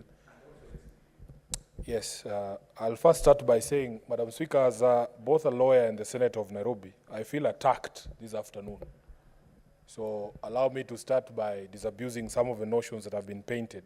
The simplest one, of course, is an accusation that came from the majority leader, that somehow he does not see or does not see why it is necessary for lawyers to be part of some of these bodies that are being proposed in various pieces of legislation. I wanted the majority leader to note that if you look at the proposal in the bill itself, it is a mediation committee we are talking about. So a mediation committee, mediation, I don't know how, where to begin. I think I need to paint a picture for the majority leader what mediation entails. But it is one of those alternative dispute resolution mechanisms that is free from the strictures of litigation, resolution of matters before our courts. And there has developed an area of practice where there are people who are now experts in alternative dispute resolution. And if you see the provision in subsection 7 of the bill, Senator Kajwang has proposed that because this is going to be a dispute resolution mechanism, a mediation committee set up to mediate a matter of a dispute between counties on a matter regarding boundaries, then the person to chair it should be a person with 15 years experience in alternative dispute resolution. I don't think that is a misplaced suggestion. In fact, that committee would benefit immensely by having somebody, not just a lawyer, and not just any lawyer, not even a lawyer who just has 2 or 3 years experience in mediation. No, because of the complex issues that my colleagues have raised here, the bill has provided for somebody with 15 years experience in alternative dispute resolution. And Madam Speaker, on a light note, I have challenged my colleagues here from other professions. If indeed we can find a doctor, a veterinary doctor, or a doctor of Khalwale's caliber, who can be able to do a better job at a mediation meeting than a person with 15 years in alternative dispute resolution, by all means, I don't think the lawyers in this house would object. But what we are saying is nobody should paint the picture that lawyers are somehow imposing themselves in places where they are not needed. In fact, this is one of the areas where a person with that experience would benefit most immensely the job that he has been asked to do. Secondly, Madam Speaker, I have had notions here expressed about whether Nairobi needs to continue as a county. Others have suggested outright that Nairobi needs to be managed differently, that Nairobi should no longer be a county. Madam Speaker, for me, you have to go back to the process of the review of the Constitution. And I was not there, yes. I was still in high school. No, not high school. I was still in the university when some of my colleagues were doing Bomas and Naivasha. But I have had the privilege of reading the final report of the CKRC. And if you read that final report, you will understand the thinking that went into every specific provision of the Constitution and the architecture that we ended up with. The concept or the idea behind devolution, Madam Speaker, does not change based on where the person is or where they live or the circumstances in which they live. The concept of devolution is to get services and resources to the lowest possible unit of administration. Now, lowest units of administration exist just as much in Nairobi as they exist in Homa Bay, where the sponsor of this bill comes from. Madam Speaker, the people of Mukuru kwa Njenga would want direct access to resources and services, just the way somebody in Kanyamwa would insist on direct access to resources and to services. They also want to see government. If you read the CKRC report, Madam Speaker, you will remember Kenyans saying that government is a far-off notion for them. And if you talk to our brothers and sisters from the northern frontier districts, they will tell you that even people moving from Mandera, from Garissa, coming to Nairobi, used to say that now we are going to Kenya. It is because of devolution that places like Turkana, places like Mandera, Wajir, were seeing the first kilometers of tarmac in their counties, Honorable Madam Speaker, so that nobody can argue that a Kenyan living in Nairobi does not deserve devolution. Madam Speaker, in fact, if you recall the reasons that have been advanced by my colleagues, especially the mover of this motion, Senator Kajwang, on why he thinks that Nairobi needs to be managed differently. Madam Speaker, in fact, that matter has already been thought about. There exists on our books a law called the Urban Areas and Cities Act. And Madam Speaker, that act is Cap 275 of the laws of Kenya. It is still on our books. I want to refer you to the objects of this particular bill, and they are found at section 3 of the bill, of the act. They are to provide, the act is to provide for governance and management of urban centers, urban areas and cities. And if you look at Clause 4A of that act, which was introduced via an amendment in 2019, it actually provides, Honorable Kajwang, for a mechanism for delineation of boundaries of urban areas and cities. If you go further, Madam Speaker, to Section 6 of that act, it provides for management that there has to be a way to deal with management and infrastructure in the capital city, and that they shall be managed in the same manner as county governments. Then, Madam Speaker, subsection 3 of that section 6 talks about the capital city required to provide infrastructure necessary to sustain, number 1, the seat of national government, number 2, offices of the diplomatic missions, and number 3, commerce and industry. So that, Senator Kajwang, all these factors, the uniqueness of Nairobi, is something that has already been anticipated and thought about. And there exists a law to provide a mechanism for collaboration between the national government and the county government of Nairobi for us to be able to manage the unique issues that exist in Nairobi that don't exist in Homa Bay town. I am sure there is no diplomatic posting in Homa Bay. So, Madam Speaker, the problem has been that if you look at subsection 6, subsection 5 of the Urban Areas and Cities Act, there is a requirement for national government and the county government to enter into an agreement regarding the performance of the functions and delivery of services by the capital city. And this is where we are stuck. Because the national government has repeatedly failed to come through on its responsibilities to ensure that Nairobi City County, as the capital city, the seat of government, and the host of diplomatic missions, is able to undertake these particular functions. And it is compounded, Madam Speaker, by the fact that national government institutions, including Parliament, have refused to pay rates to the county government of Nairobi. As we speak today, national government institutions owe Nairobi City County over 100 billion Kenya shillings in unpaid rates. All these institutions that we host here, it would be very easy for us to be able to provide these services, Madam Speaker, to make sure that you enjoy the sort of infrastructure you want to enjoy in the city county, if the national government did its bit. Do you know, Madam Speaker, that Nairobi City County has an outstanding pending bill of electricity owed to Kenya Power and Lighting Company, equivalent to the equitable share of Lamu County, 2 billion shillings, as we speak today. And it is because, again, Senator Khalwale comes from Kakamega. When he tells his people he's going to Nairobi, there's a certain expectation of the sort of life he's going to lead in Nairobi. He's not going to drive on dark roads as if he's driving to Musanda. No. He wants to drive from his home in Karen to here in the Senate, while the road he's driving on is properly lit. So these unique needs of the county of Nairobi should not make people start telling us that somehow the people of Nairobi do not deserve devolution. I was sitting somewhere at a hotel here in Nairobi in February of 2020, and a breaking news item came on the news, Madam Speaker, that the then Governor Sonko was actually at State House signing a deed of transfer of functions of the county government to the national government.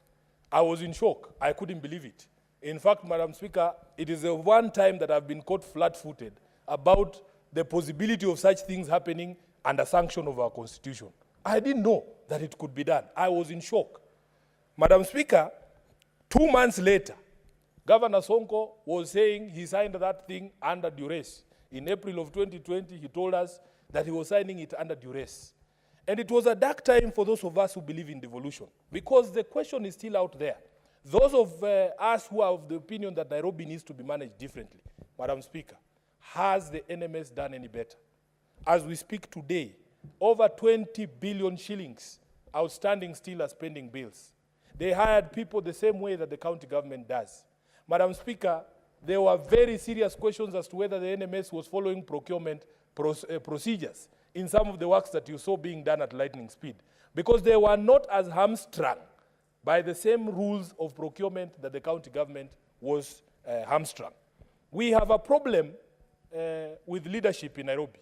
And as I have explained to you, even in 2020, part of the problem was the then leadership Madam Speaker, I think I've dwelt enough on this particular subject, so that allow me to deal with the substance of this bill. But I beg my colleagues not to look at Nairobi as a problem, as a county that needs to be managed by a manager. No, the people of Nairobi have suffrage. They deserve services being devolved to the lowest possible level. They deserve to see members of county assembly, people they can ask about the road passing outside their house. They deserve to be able to ask the governor why the garbage at Umoja Inako has not been collected since September. Who will they ask, Honorable Halwale, when you tell us that there is this manager who's going to come? And the experience of the NMS was that the manager for Nairobi City County was holed up at State House, an institution you know some of us in the opposition cannot be allowed to visit. So, Madam Speaker, for me, I want to be able to see the governor, the person responsible for my resources. I want to be able to see the MCA, and so on and so forth. And I want this House to know that those problems of employment, overemployment, and spending the bulk of the money on personal emoluments and salaries are also present in Nairobi. If you speak to the finance officer in Nairobi, she will tell you that the exchequer amount that comes to Nairobi every month is equivalent to the salary that goes out. So very little in terms of revenue excesses for development is left. But Nairobi has potential to collect so much in terms of on-source revenue. And Madam Speaker, the problem is that we have not been able to see loopholes. As we speak right now in the County Assembly of Nairobi, there's a very serious inquiry into the revenue streams, whether we are collecting, whether we are managing our own revenue management system. When my governor appeared before the committee that is led very ably by the Senator for Homa Bay, he told us that the servers running the revenue collecting system were at City Hall, that he can see them. Madam Speaker, Senator Kajwang will be shocked to learn today that in fact, those servers, nobody knows where they are. Nobody knows where they are. The MCAs have tried to ask questions. The governor is dodgy, and nobody can show you. If we go to City Hall, which is just walking distance from here, you will not see those servers. So, Madam Speaker, allow me to say that the object of the bill sponsored by Senator Kajwang has nothing to do with the arguments of the viability of counties. In fact, that is a discussion that was had a long time ago. I remember the final Bomas draft, Madam Speaker, had proposed 14 counties. How that was decimated, and we ended up with units that everybody says are not viable, is a matter for history and a matter that can be corrected through proposals such as the ones that Senator Halwale is making. But, Madam Speaker, I am happy because Senator Kajwang has thought about a matter that precedes the kicking in of Article 188. Because Article 188 only talks about alteration of the boundaries. But what Senator Kajwang is thinking of is before we get to the stage of alteration of boundaries, can we sit down and have a conversation about what the dispute is? I would be very happy, Madam Speaker, if this bill was put in place as soon as yesterday, because as you know, there is a fight going on between the counties of Nyamira and Kisii as we speak over Keroka town.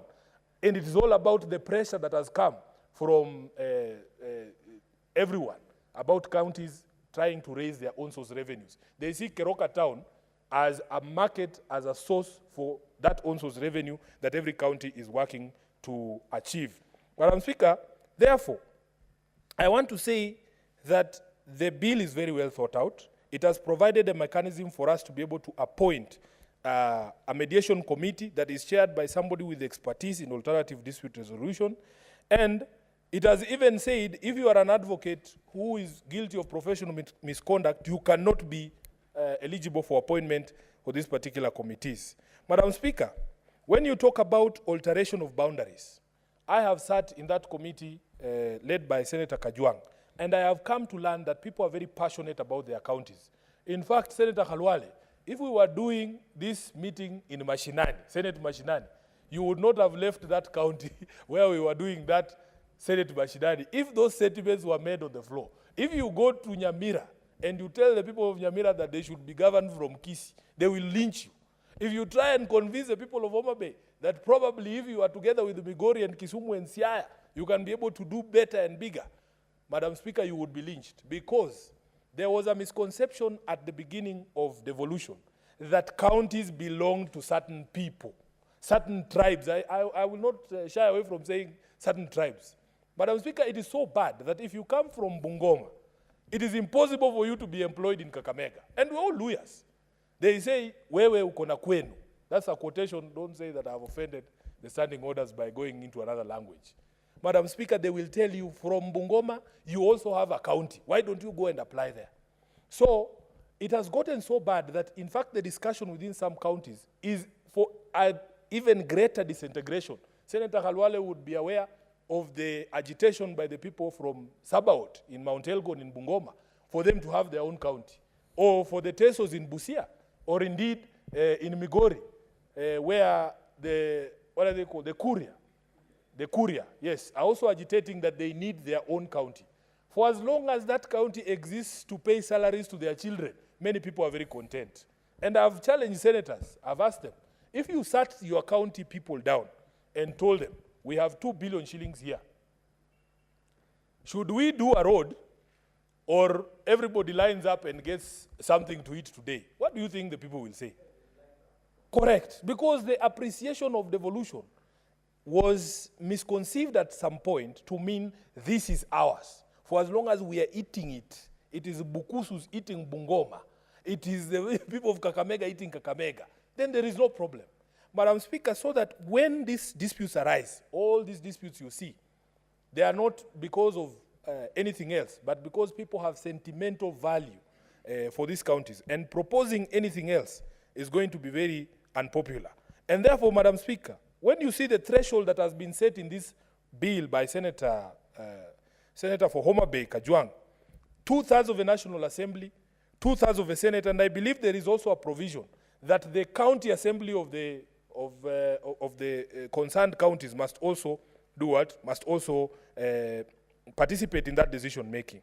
Madam Speaker, when you go to clause 17, the people who can bring a petition for alteration, the bill lists any registered voter, an MCA, a senator, member of National Assembly, and governor. I want the proposer of the bill to tell me why there is a difference, and probably the language in clause 17, Senator Kajwang, should be replicated in section 5 that proposes who can request for a mediation committee. Because once you leave out the members of the National Assembly under clause 5 or section 5, they might feel left out. So I would propose that the bill, if it allows for people who can petition to include senators, MCAs, and members of National Assembly, then, Madam Speaker, it should be reflected also under the requirements for the people, or the qualifications, or the people who can ask for a mediation committee. It also asks that the petition for alteration must be supported by 15% of registered voters. These thresholds are reflected in other legislation. For instance, on dissolution of a county government, Madam Speaker, whenever there is a dispute between the county assembly and the governor that is irreconcilable. Then, Madam Speaker, on the mediation committee, I had spoken to Senator Kajwang on the language at subsection 6, because the bill as currently drafted, I just want to read it, Madam Speaker. It says that where a resolution has been made by the Senate for the establishment of a mediation committee under section 5.1, the President shall, within 14 days of receipt of the resolution, appoint a mediation committee with approval of the Senate. That, to me, looks like a repetition, Honorable Madam Speaker, because you don't need, after the resolution of Senate has been made, you don't need again, when the President is appointing the committee, to again approve that appointment.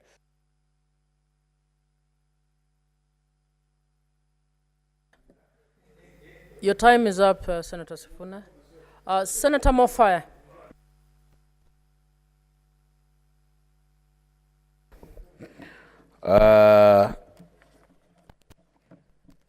The bill before us, Madam Speaker, is very emotive. And the father of this bill, who also happens to my friend and chairman of my committee,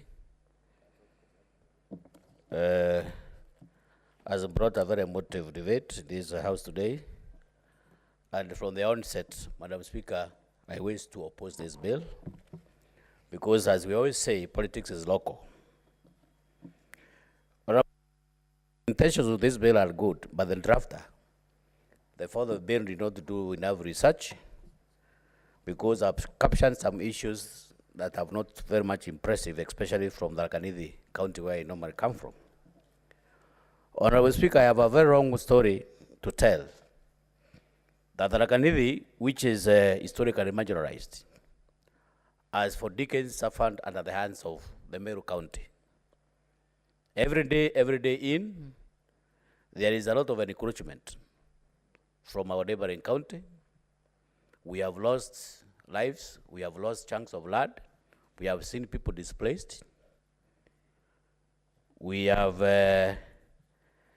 people have suffered historically, and I'm happy that I've been able to supply the draft those bill or the fall of this bill on Kajwang with sufficient evidence to show that what is really contained in this bill is not what is reflected on the ground. Honorable Speaker, I remember in 1997, 1996 crashes, where some government systems, through, of course, who were in power at that time, came and burnt houses, took land, schools were burnt, people were evicted.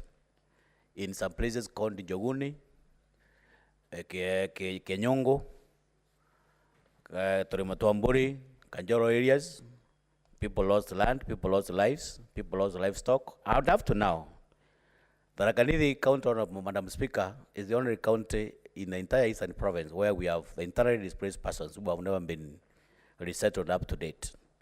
So when I read this bill, Honorable Speaker, it really brings a lot of nostalgia that this bill has not been able to address those pertinent issues that are delivering some of those areas in the Tharaka County. Madam Speaker, if you look at the drafter just brought in some issues to do with the mediation committee. But Madam Speaker, if you look at the entire process, the boundary issue is a political process.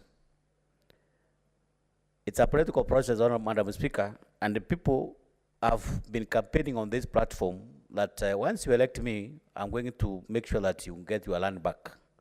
So it's something bigger than meets the eye, that some communities, they use this position, their position in government, their position in power, to make sure that they try to evict the less fortunate, the who are not in power in that particular time.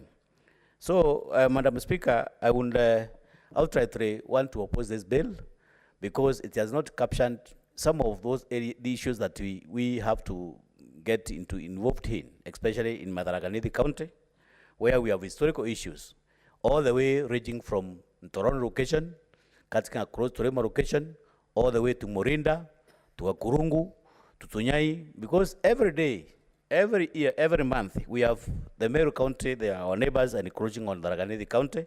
And it's something, Honorable Speaker, that I'm happy that because I've been able to supply the draft with the relevant information. We have the Kenya Constitution of 1966, which stipulates exactly the boundary between Tharaka and Meru County, which extends all the way to Kenya or to Kemugumo. That information is there. If you look at the Meru National Park, Madam Speaker, it was capped from as application County Kanjoro in 1966. That information has not been captured. And it's important, Honorable Speaker, that before this bill is discussed, the drafter, who also happens to be my good friend and the chair, we'll have to revisit the research and get to put the right records in place so that the Tharaka County is not disadvantaged. So another issue, Honorable Madam Speaker, is that the mechanism that is being put to maybe to have these things solved is not offering solutions. Because I've stated, Madam Speaker, that this is a political process. Most of these border disputes are manifested through politics. It's just pure political. And I really want to capture what Mungatana said, that we don't need a lawyer. We need somebody who understands the basics on the ground to make sure that this person habilitates or sits down to make sure that we have a strong mediation committee which is supposed to make sure that we have a permanent solution. Because it's, Madam Speaker, it is shameful that 60 years down the line, we are discussing about the boundaries in this country, and it's a time, Madam Speaker, that we must come up with a permanent solution to make sure that Kenyans live peacefully and coexist just like brothers and sisters. So, Madam Speaker, now that my issues are not being addressed, I wish to strongly oppose this bill until my concerns are being addressed by this bill. I oppose. Senator Osoti. Thank you, Madam Speaker, for giving me an opportunity to also make presentation on this very important bill, the County Boundaries Bill. Madam Speaker, this bill is long overdue.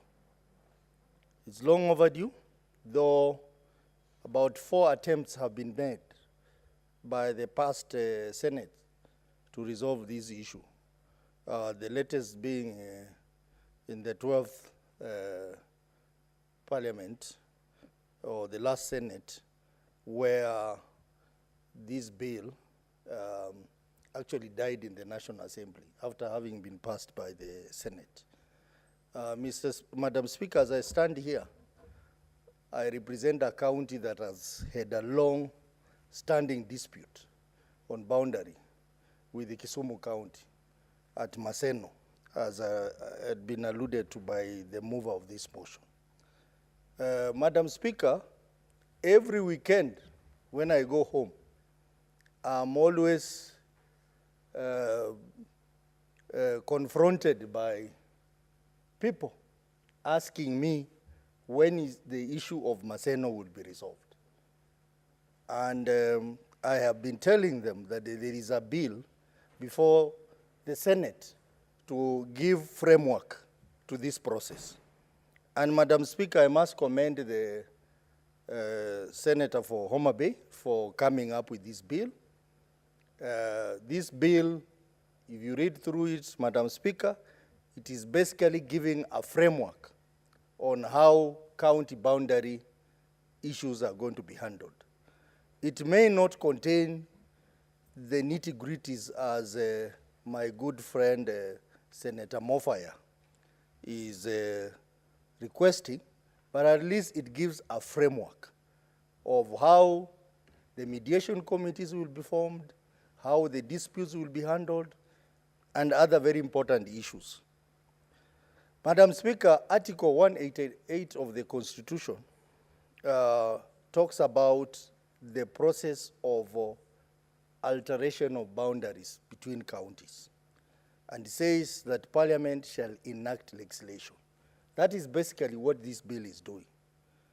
And Madam Speaker, if you remember very well, the NADICO report, which we have discussed in this House, one of the issues that came up was the issue of county boundaries. And they recommended that we have a county boundaries bill. I have heard the presentation by the other members, and I have also seen that this bill has been seconded by the majority leader, who is on the other side. I want to request that in the spirit of NADICO, in the spirit of bipartisanship, this bill be handled in that manner, so that we don't have another bill coming again for NADICO, because now we are in the process of implementing NADICO as per the Speaker's communication this afternoon. So if there are any gaps in this bill, those gaps can be handled at the committee of the whole House through amendments. Madam Speaker, the issue of Maseno has been the biggest dispute in that region of Western Kenya. And the people from the other side of Vihiga County are staying on the other side of Kisumu County, up to a place called Chulaimbo. All those places, Lela, Chulaimbo, and those villages around Maseno are occupied by people from the Banyore community, which is a Luya community there. And that is why the agitation that the boundary should be looked into has been occasioned. This matter has a huge historical basis. In fact, in my office, I have several files of petitions which have been presented to me on that matter. some by elders who are there when this problem started. They know the history, they know all the details. And I want to commend my predecessor, Senator George Khaniri, for having tried hard to pursue this matter in this Senate. And I am hoping that this bill is passed by this House and the National Assembly passes this bill as well in the spirit of NADICO and by partnership, so that we have this matter resolved once and for all. Madam Speaker, I want to agree with the Senator Mungatana, who said, I think we need to relook at clause 16 of this bill. The requirement for 2/3 of members of the National Assembly and 2/3 of the Senate, I think is too high. Maybe we need to lower that threshold to maybe a simple majority. Because with the 2/3 requirement, Madam Speaker, from my experience, it is going to be extremely difficult to have this bill passed.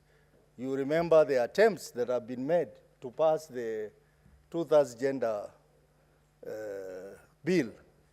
It has failed several times in the National Assembly because of inability to get 2/3. So I would request that we have amendments so that we make it easy for this bill to sail in these two houses.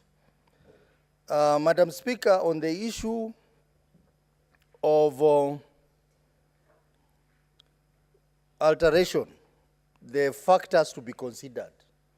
The bill considers issues of population density, the issues of demographic trends, issues of physical and human infrastructure, historical and cultural ties, cost of administration, views of the community affected, objects of devolution, and issues of government and geographical features. But I think Senator Mungatana had a point. I think we also need to look at issues of revenue management, so that just in case we are unable to resolve the issues of the boundary, then we have something to take home, the issue of revenue management. And that's the problem, Madam Speaker, between Vihiga and Kisumu over Maseno. Because the infrastructures which are in Maseno, the university, the church, the hospital, and many others, the people from the other side feel that they have been discriminated in matters of employment, in matters of revenue, and many, many other issues. So if we can have revenue management as one of the issues to be considered in this process, I think that would be very important. Issues of economy also, Madam Speaker. I've talked about employment. I have talked about access to amenities and all that. For example, the Maseno side, we have Maseno School. We have, I think, about 2 streams for local people, for local students. The people from Vihiga County don't benefit from that because it's largely Kisumu area. I think those are issues that will easily generate disputes and make this thing look the way it's looking. The issues of compensation. How would people be compensated for, in case the boundary alteration becomes difficult? I fully support the provision in the bill that petitions that come close to the election, 12 months to the election, should not be submitted. Madam Speaker, I'm saying this because though a lot of people from the Vihiga side, we have felt that this matter needs to be handled peacefully and amicably, But there are politicians who always trigger division closer to the election by using the Maseno issue. In the last election, our colleagues who we were competing with from the other coalition, they really maximized on this issue to try and defeat Azimio. But we said people of this area have lived peacefully. They have intermarried. The Banyore community, or the Luya community, have intermarried with the Luos. And the people have bought land on either side. So we do not need to politicize this issue. And this 12 months period will ensure that this matter is not politicized so that it is addressed amicably. But most importantly, Madam Speaker, this bill provides mechanism for dispute resolution and management by establishing ad hoc county boundaries mediation committees, where the governor, the senator, or even a registered voter can petition the Senate or Parliament to handle this matter. Because previously, people were just bringing petition, others were taking them to the Senate, others were taking them to the National Assembly, but there was no mechanism of how that would be addressed. But this provides a mechanism on how leaders or even voters can initiate the process of mediation. So, Madam Speaker, this bill addresses my concern as a senator of Vihiga County, who is very keen to address the issue of Maseno. Madam Speaker,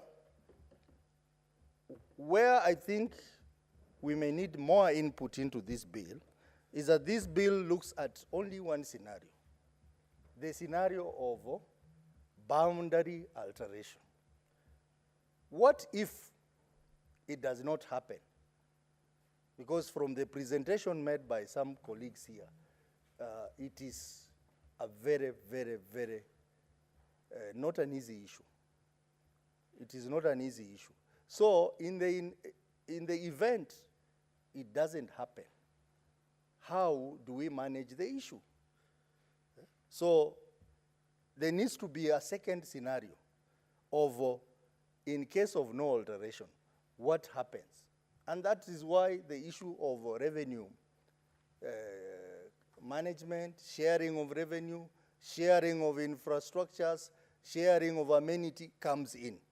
I think that's one area that I will be consulting the owner of the bill to see how well that can be incorporated so that the matter is addressed conclusively. Because any attempt to try and address this matter and then it fails, it will in itself create a dispute. I remember sometime back, I think in the 11th Parliament, Honorable Olago Oluoch, there was an ad hoc committee that went around Maseno collecting views, and they did quite a lot of work, and then they delivered nothing. And that triggered more trouble. So we need to look at that aspect so that we do not end up creating a much bigger problem. Madam Speaker, this bill also proposes that the decision on a boundary alteration will not be made by one institution or one person. In 2021, June 2021, the then CS for Lands, Karonei, made a statement before this Senate as the lands minister. Without adequate consultation, he made a statement and he ruled that indeed Maseno is in Kisumu County without consulting anyone. We do not want to have that scenario. We want all stakeholders to be involved in this process. We want Senate to be involved. We want the leadership to be involved. We want the respective counties to be involved. We want National Cohesion Commission to be, as stated in the bill, not a unilateral decision by one institution or one individual and making a determination about the matter. So, Madam Speaker, all in all, I think this bill is the first attempt, and I hope that the National Assembly will not again reject this bill on the basis of it being a money bill. Because the last one, they rejected it because they said it is a money bill. I think we need to resolve this matter, and the NADICO has given us the basis. The NADICO recommendation is that we need to resolve the issue of boundaries by having a county boundaries bill. Let us take advantage of that. The mover of this bill is ready to engage in a bipartisan manner. And I am happy that Senator Cheruyot, who was a member of NADICO, is the one who seconded. So let's speak from this point. Let us engage the National Assembly in the spirit of bipartisanship so that we have this bill passed by both houses and made into law so that the framework of dealing with this matter is addressed. And I'm sure the many petitioners who have been coming to me, we have a gentleman, and I must say he has been very passionate about this. Honorable Senators, it's now 6:30 p.m., time to adjourn the Senate. The Senate therefore stands adjourned until tomorrow, Wednesday, 6th March 2024 at 9:30 a.m. Senator Osotsi, you still have 3 minutes of your time.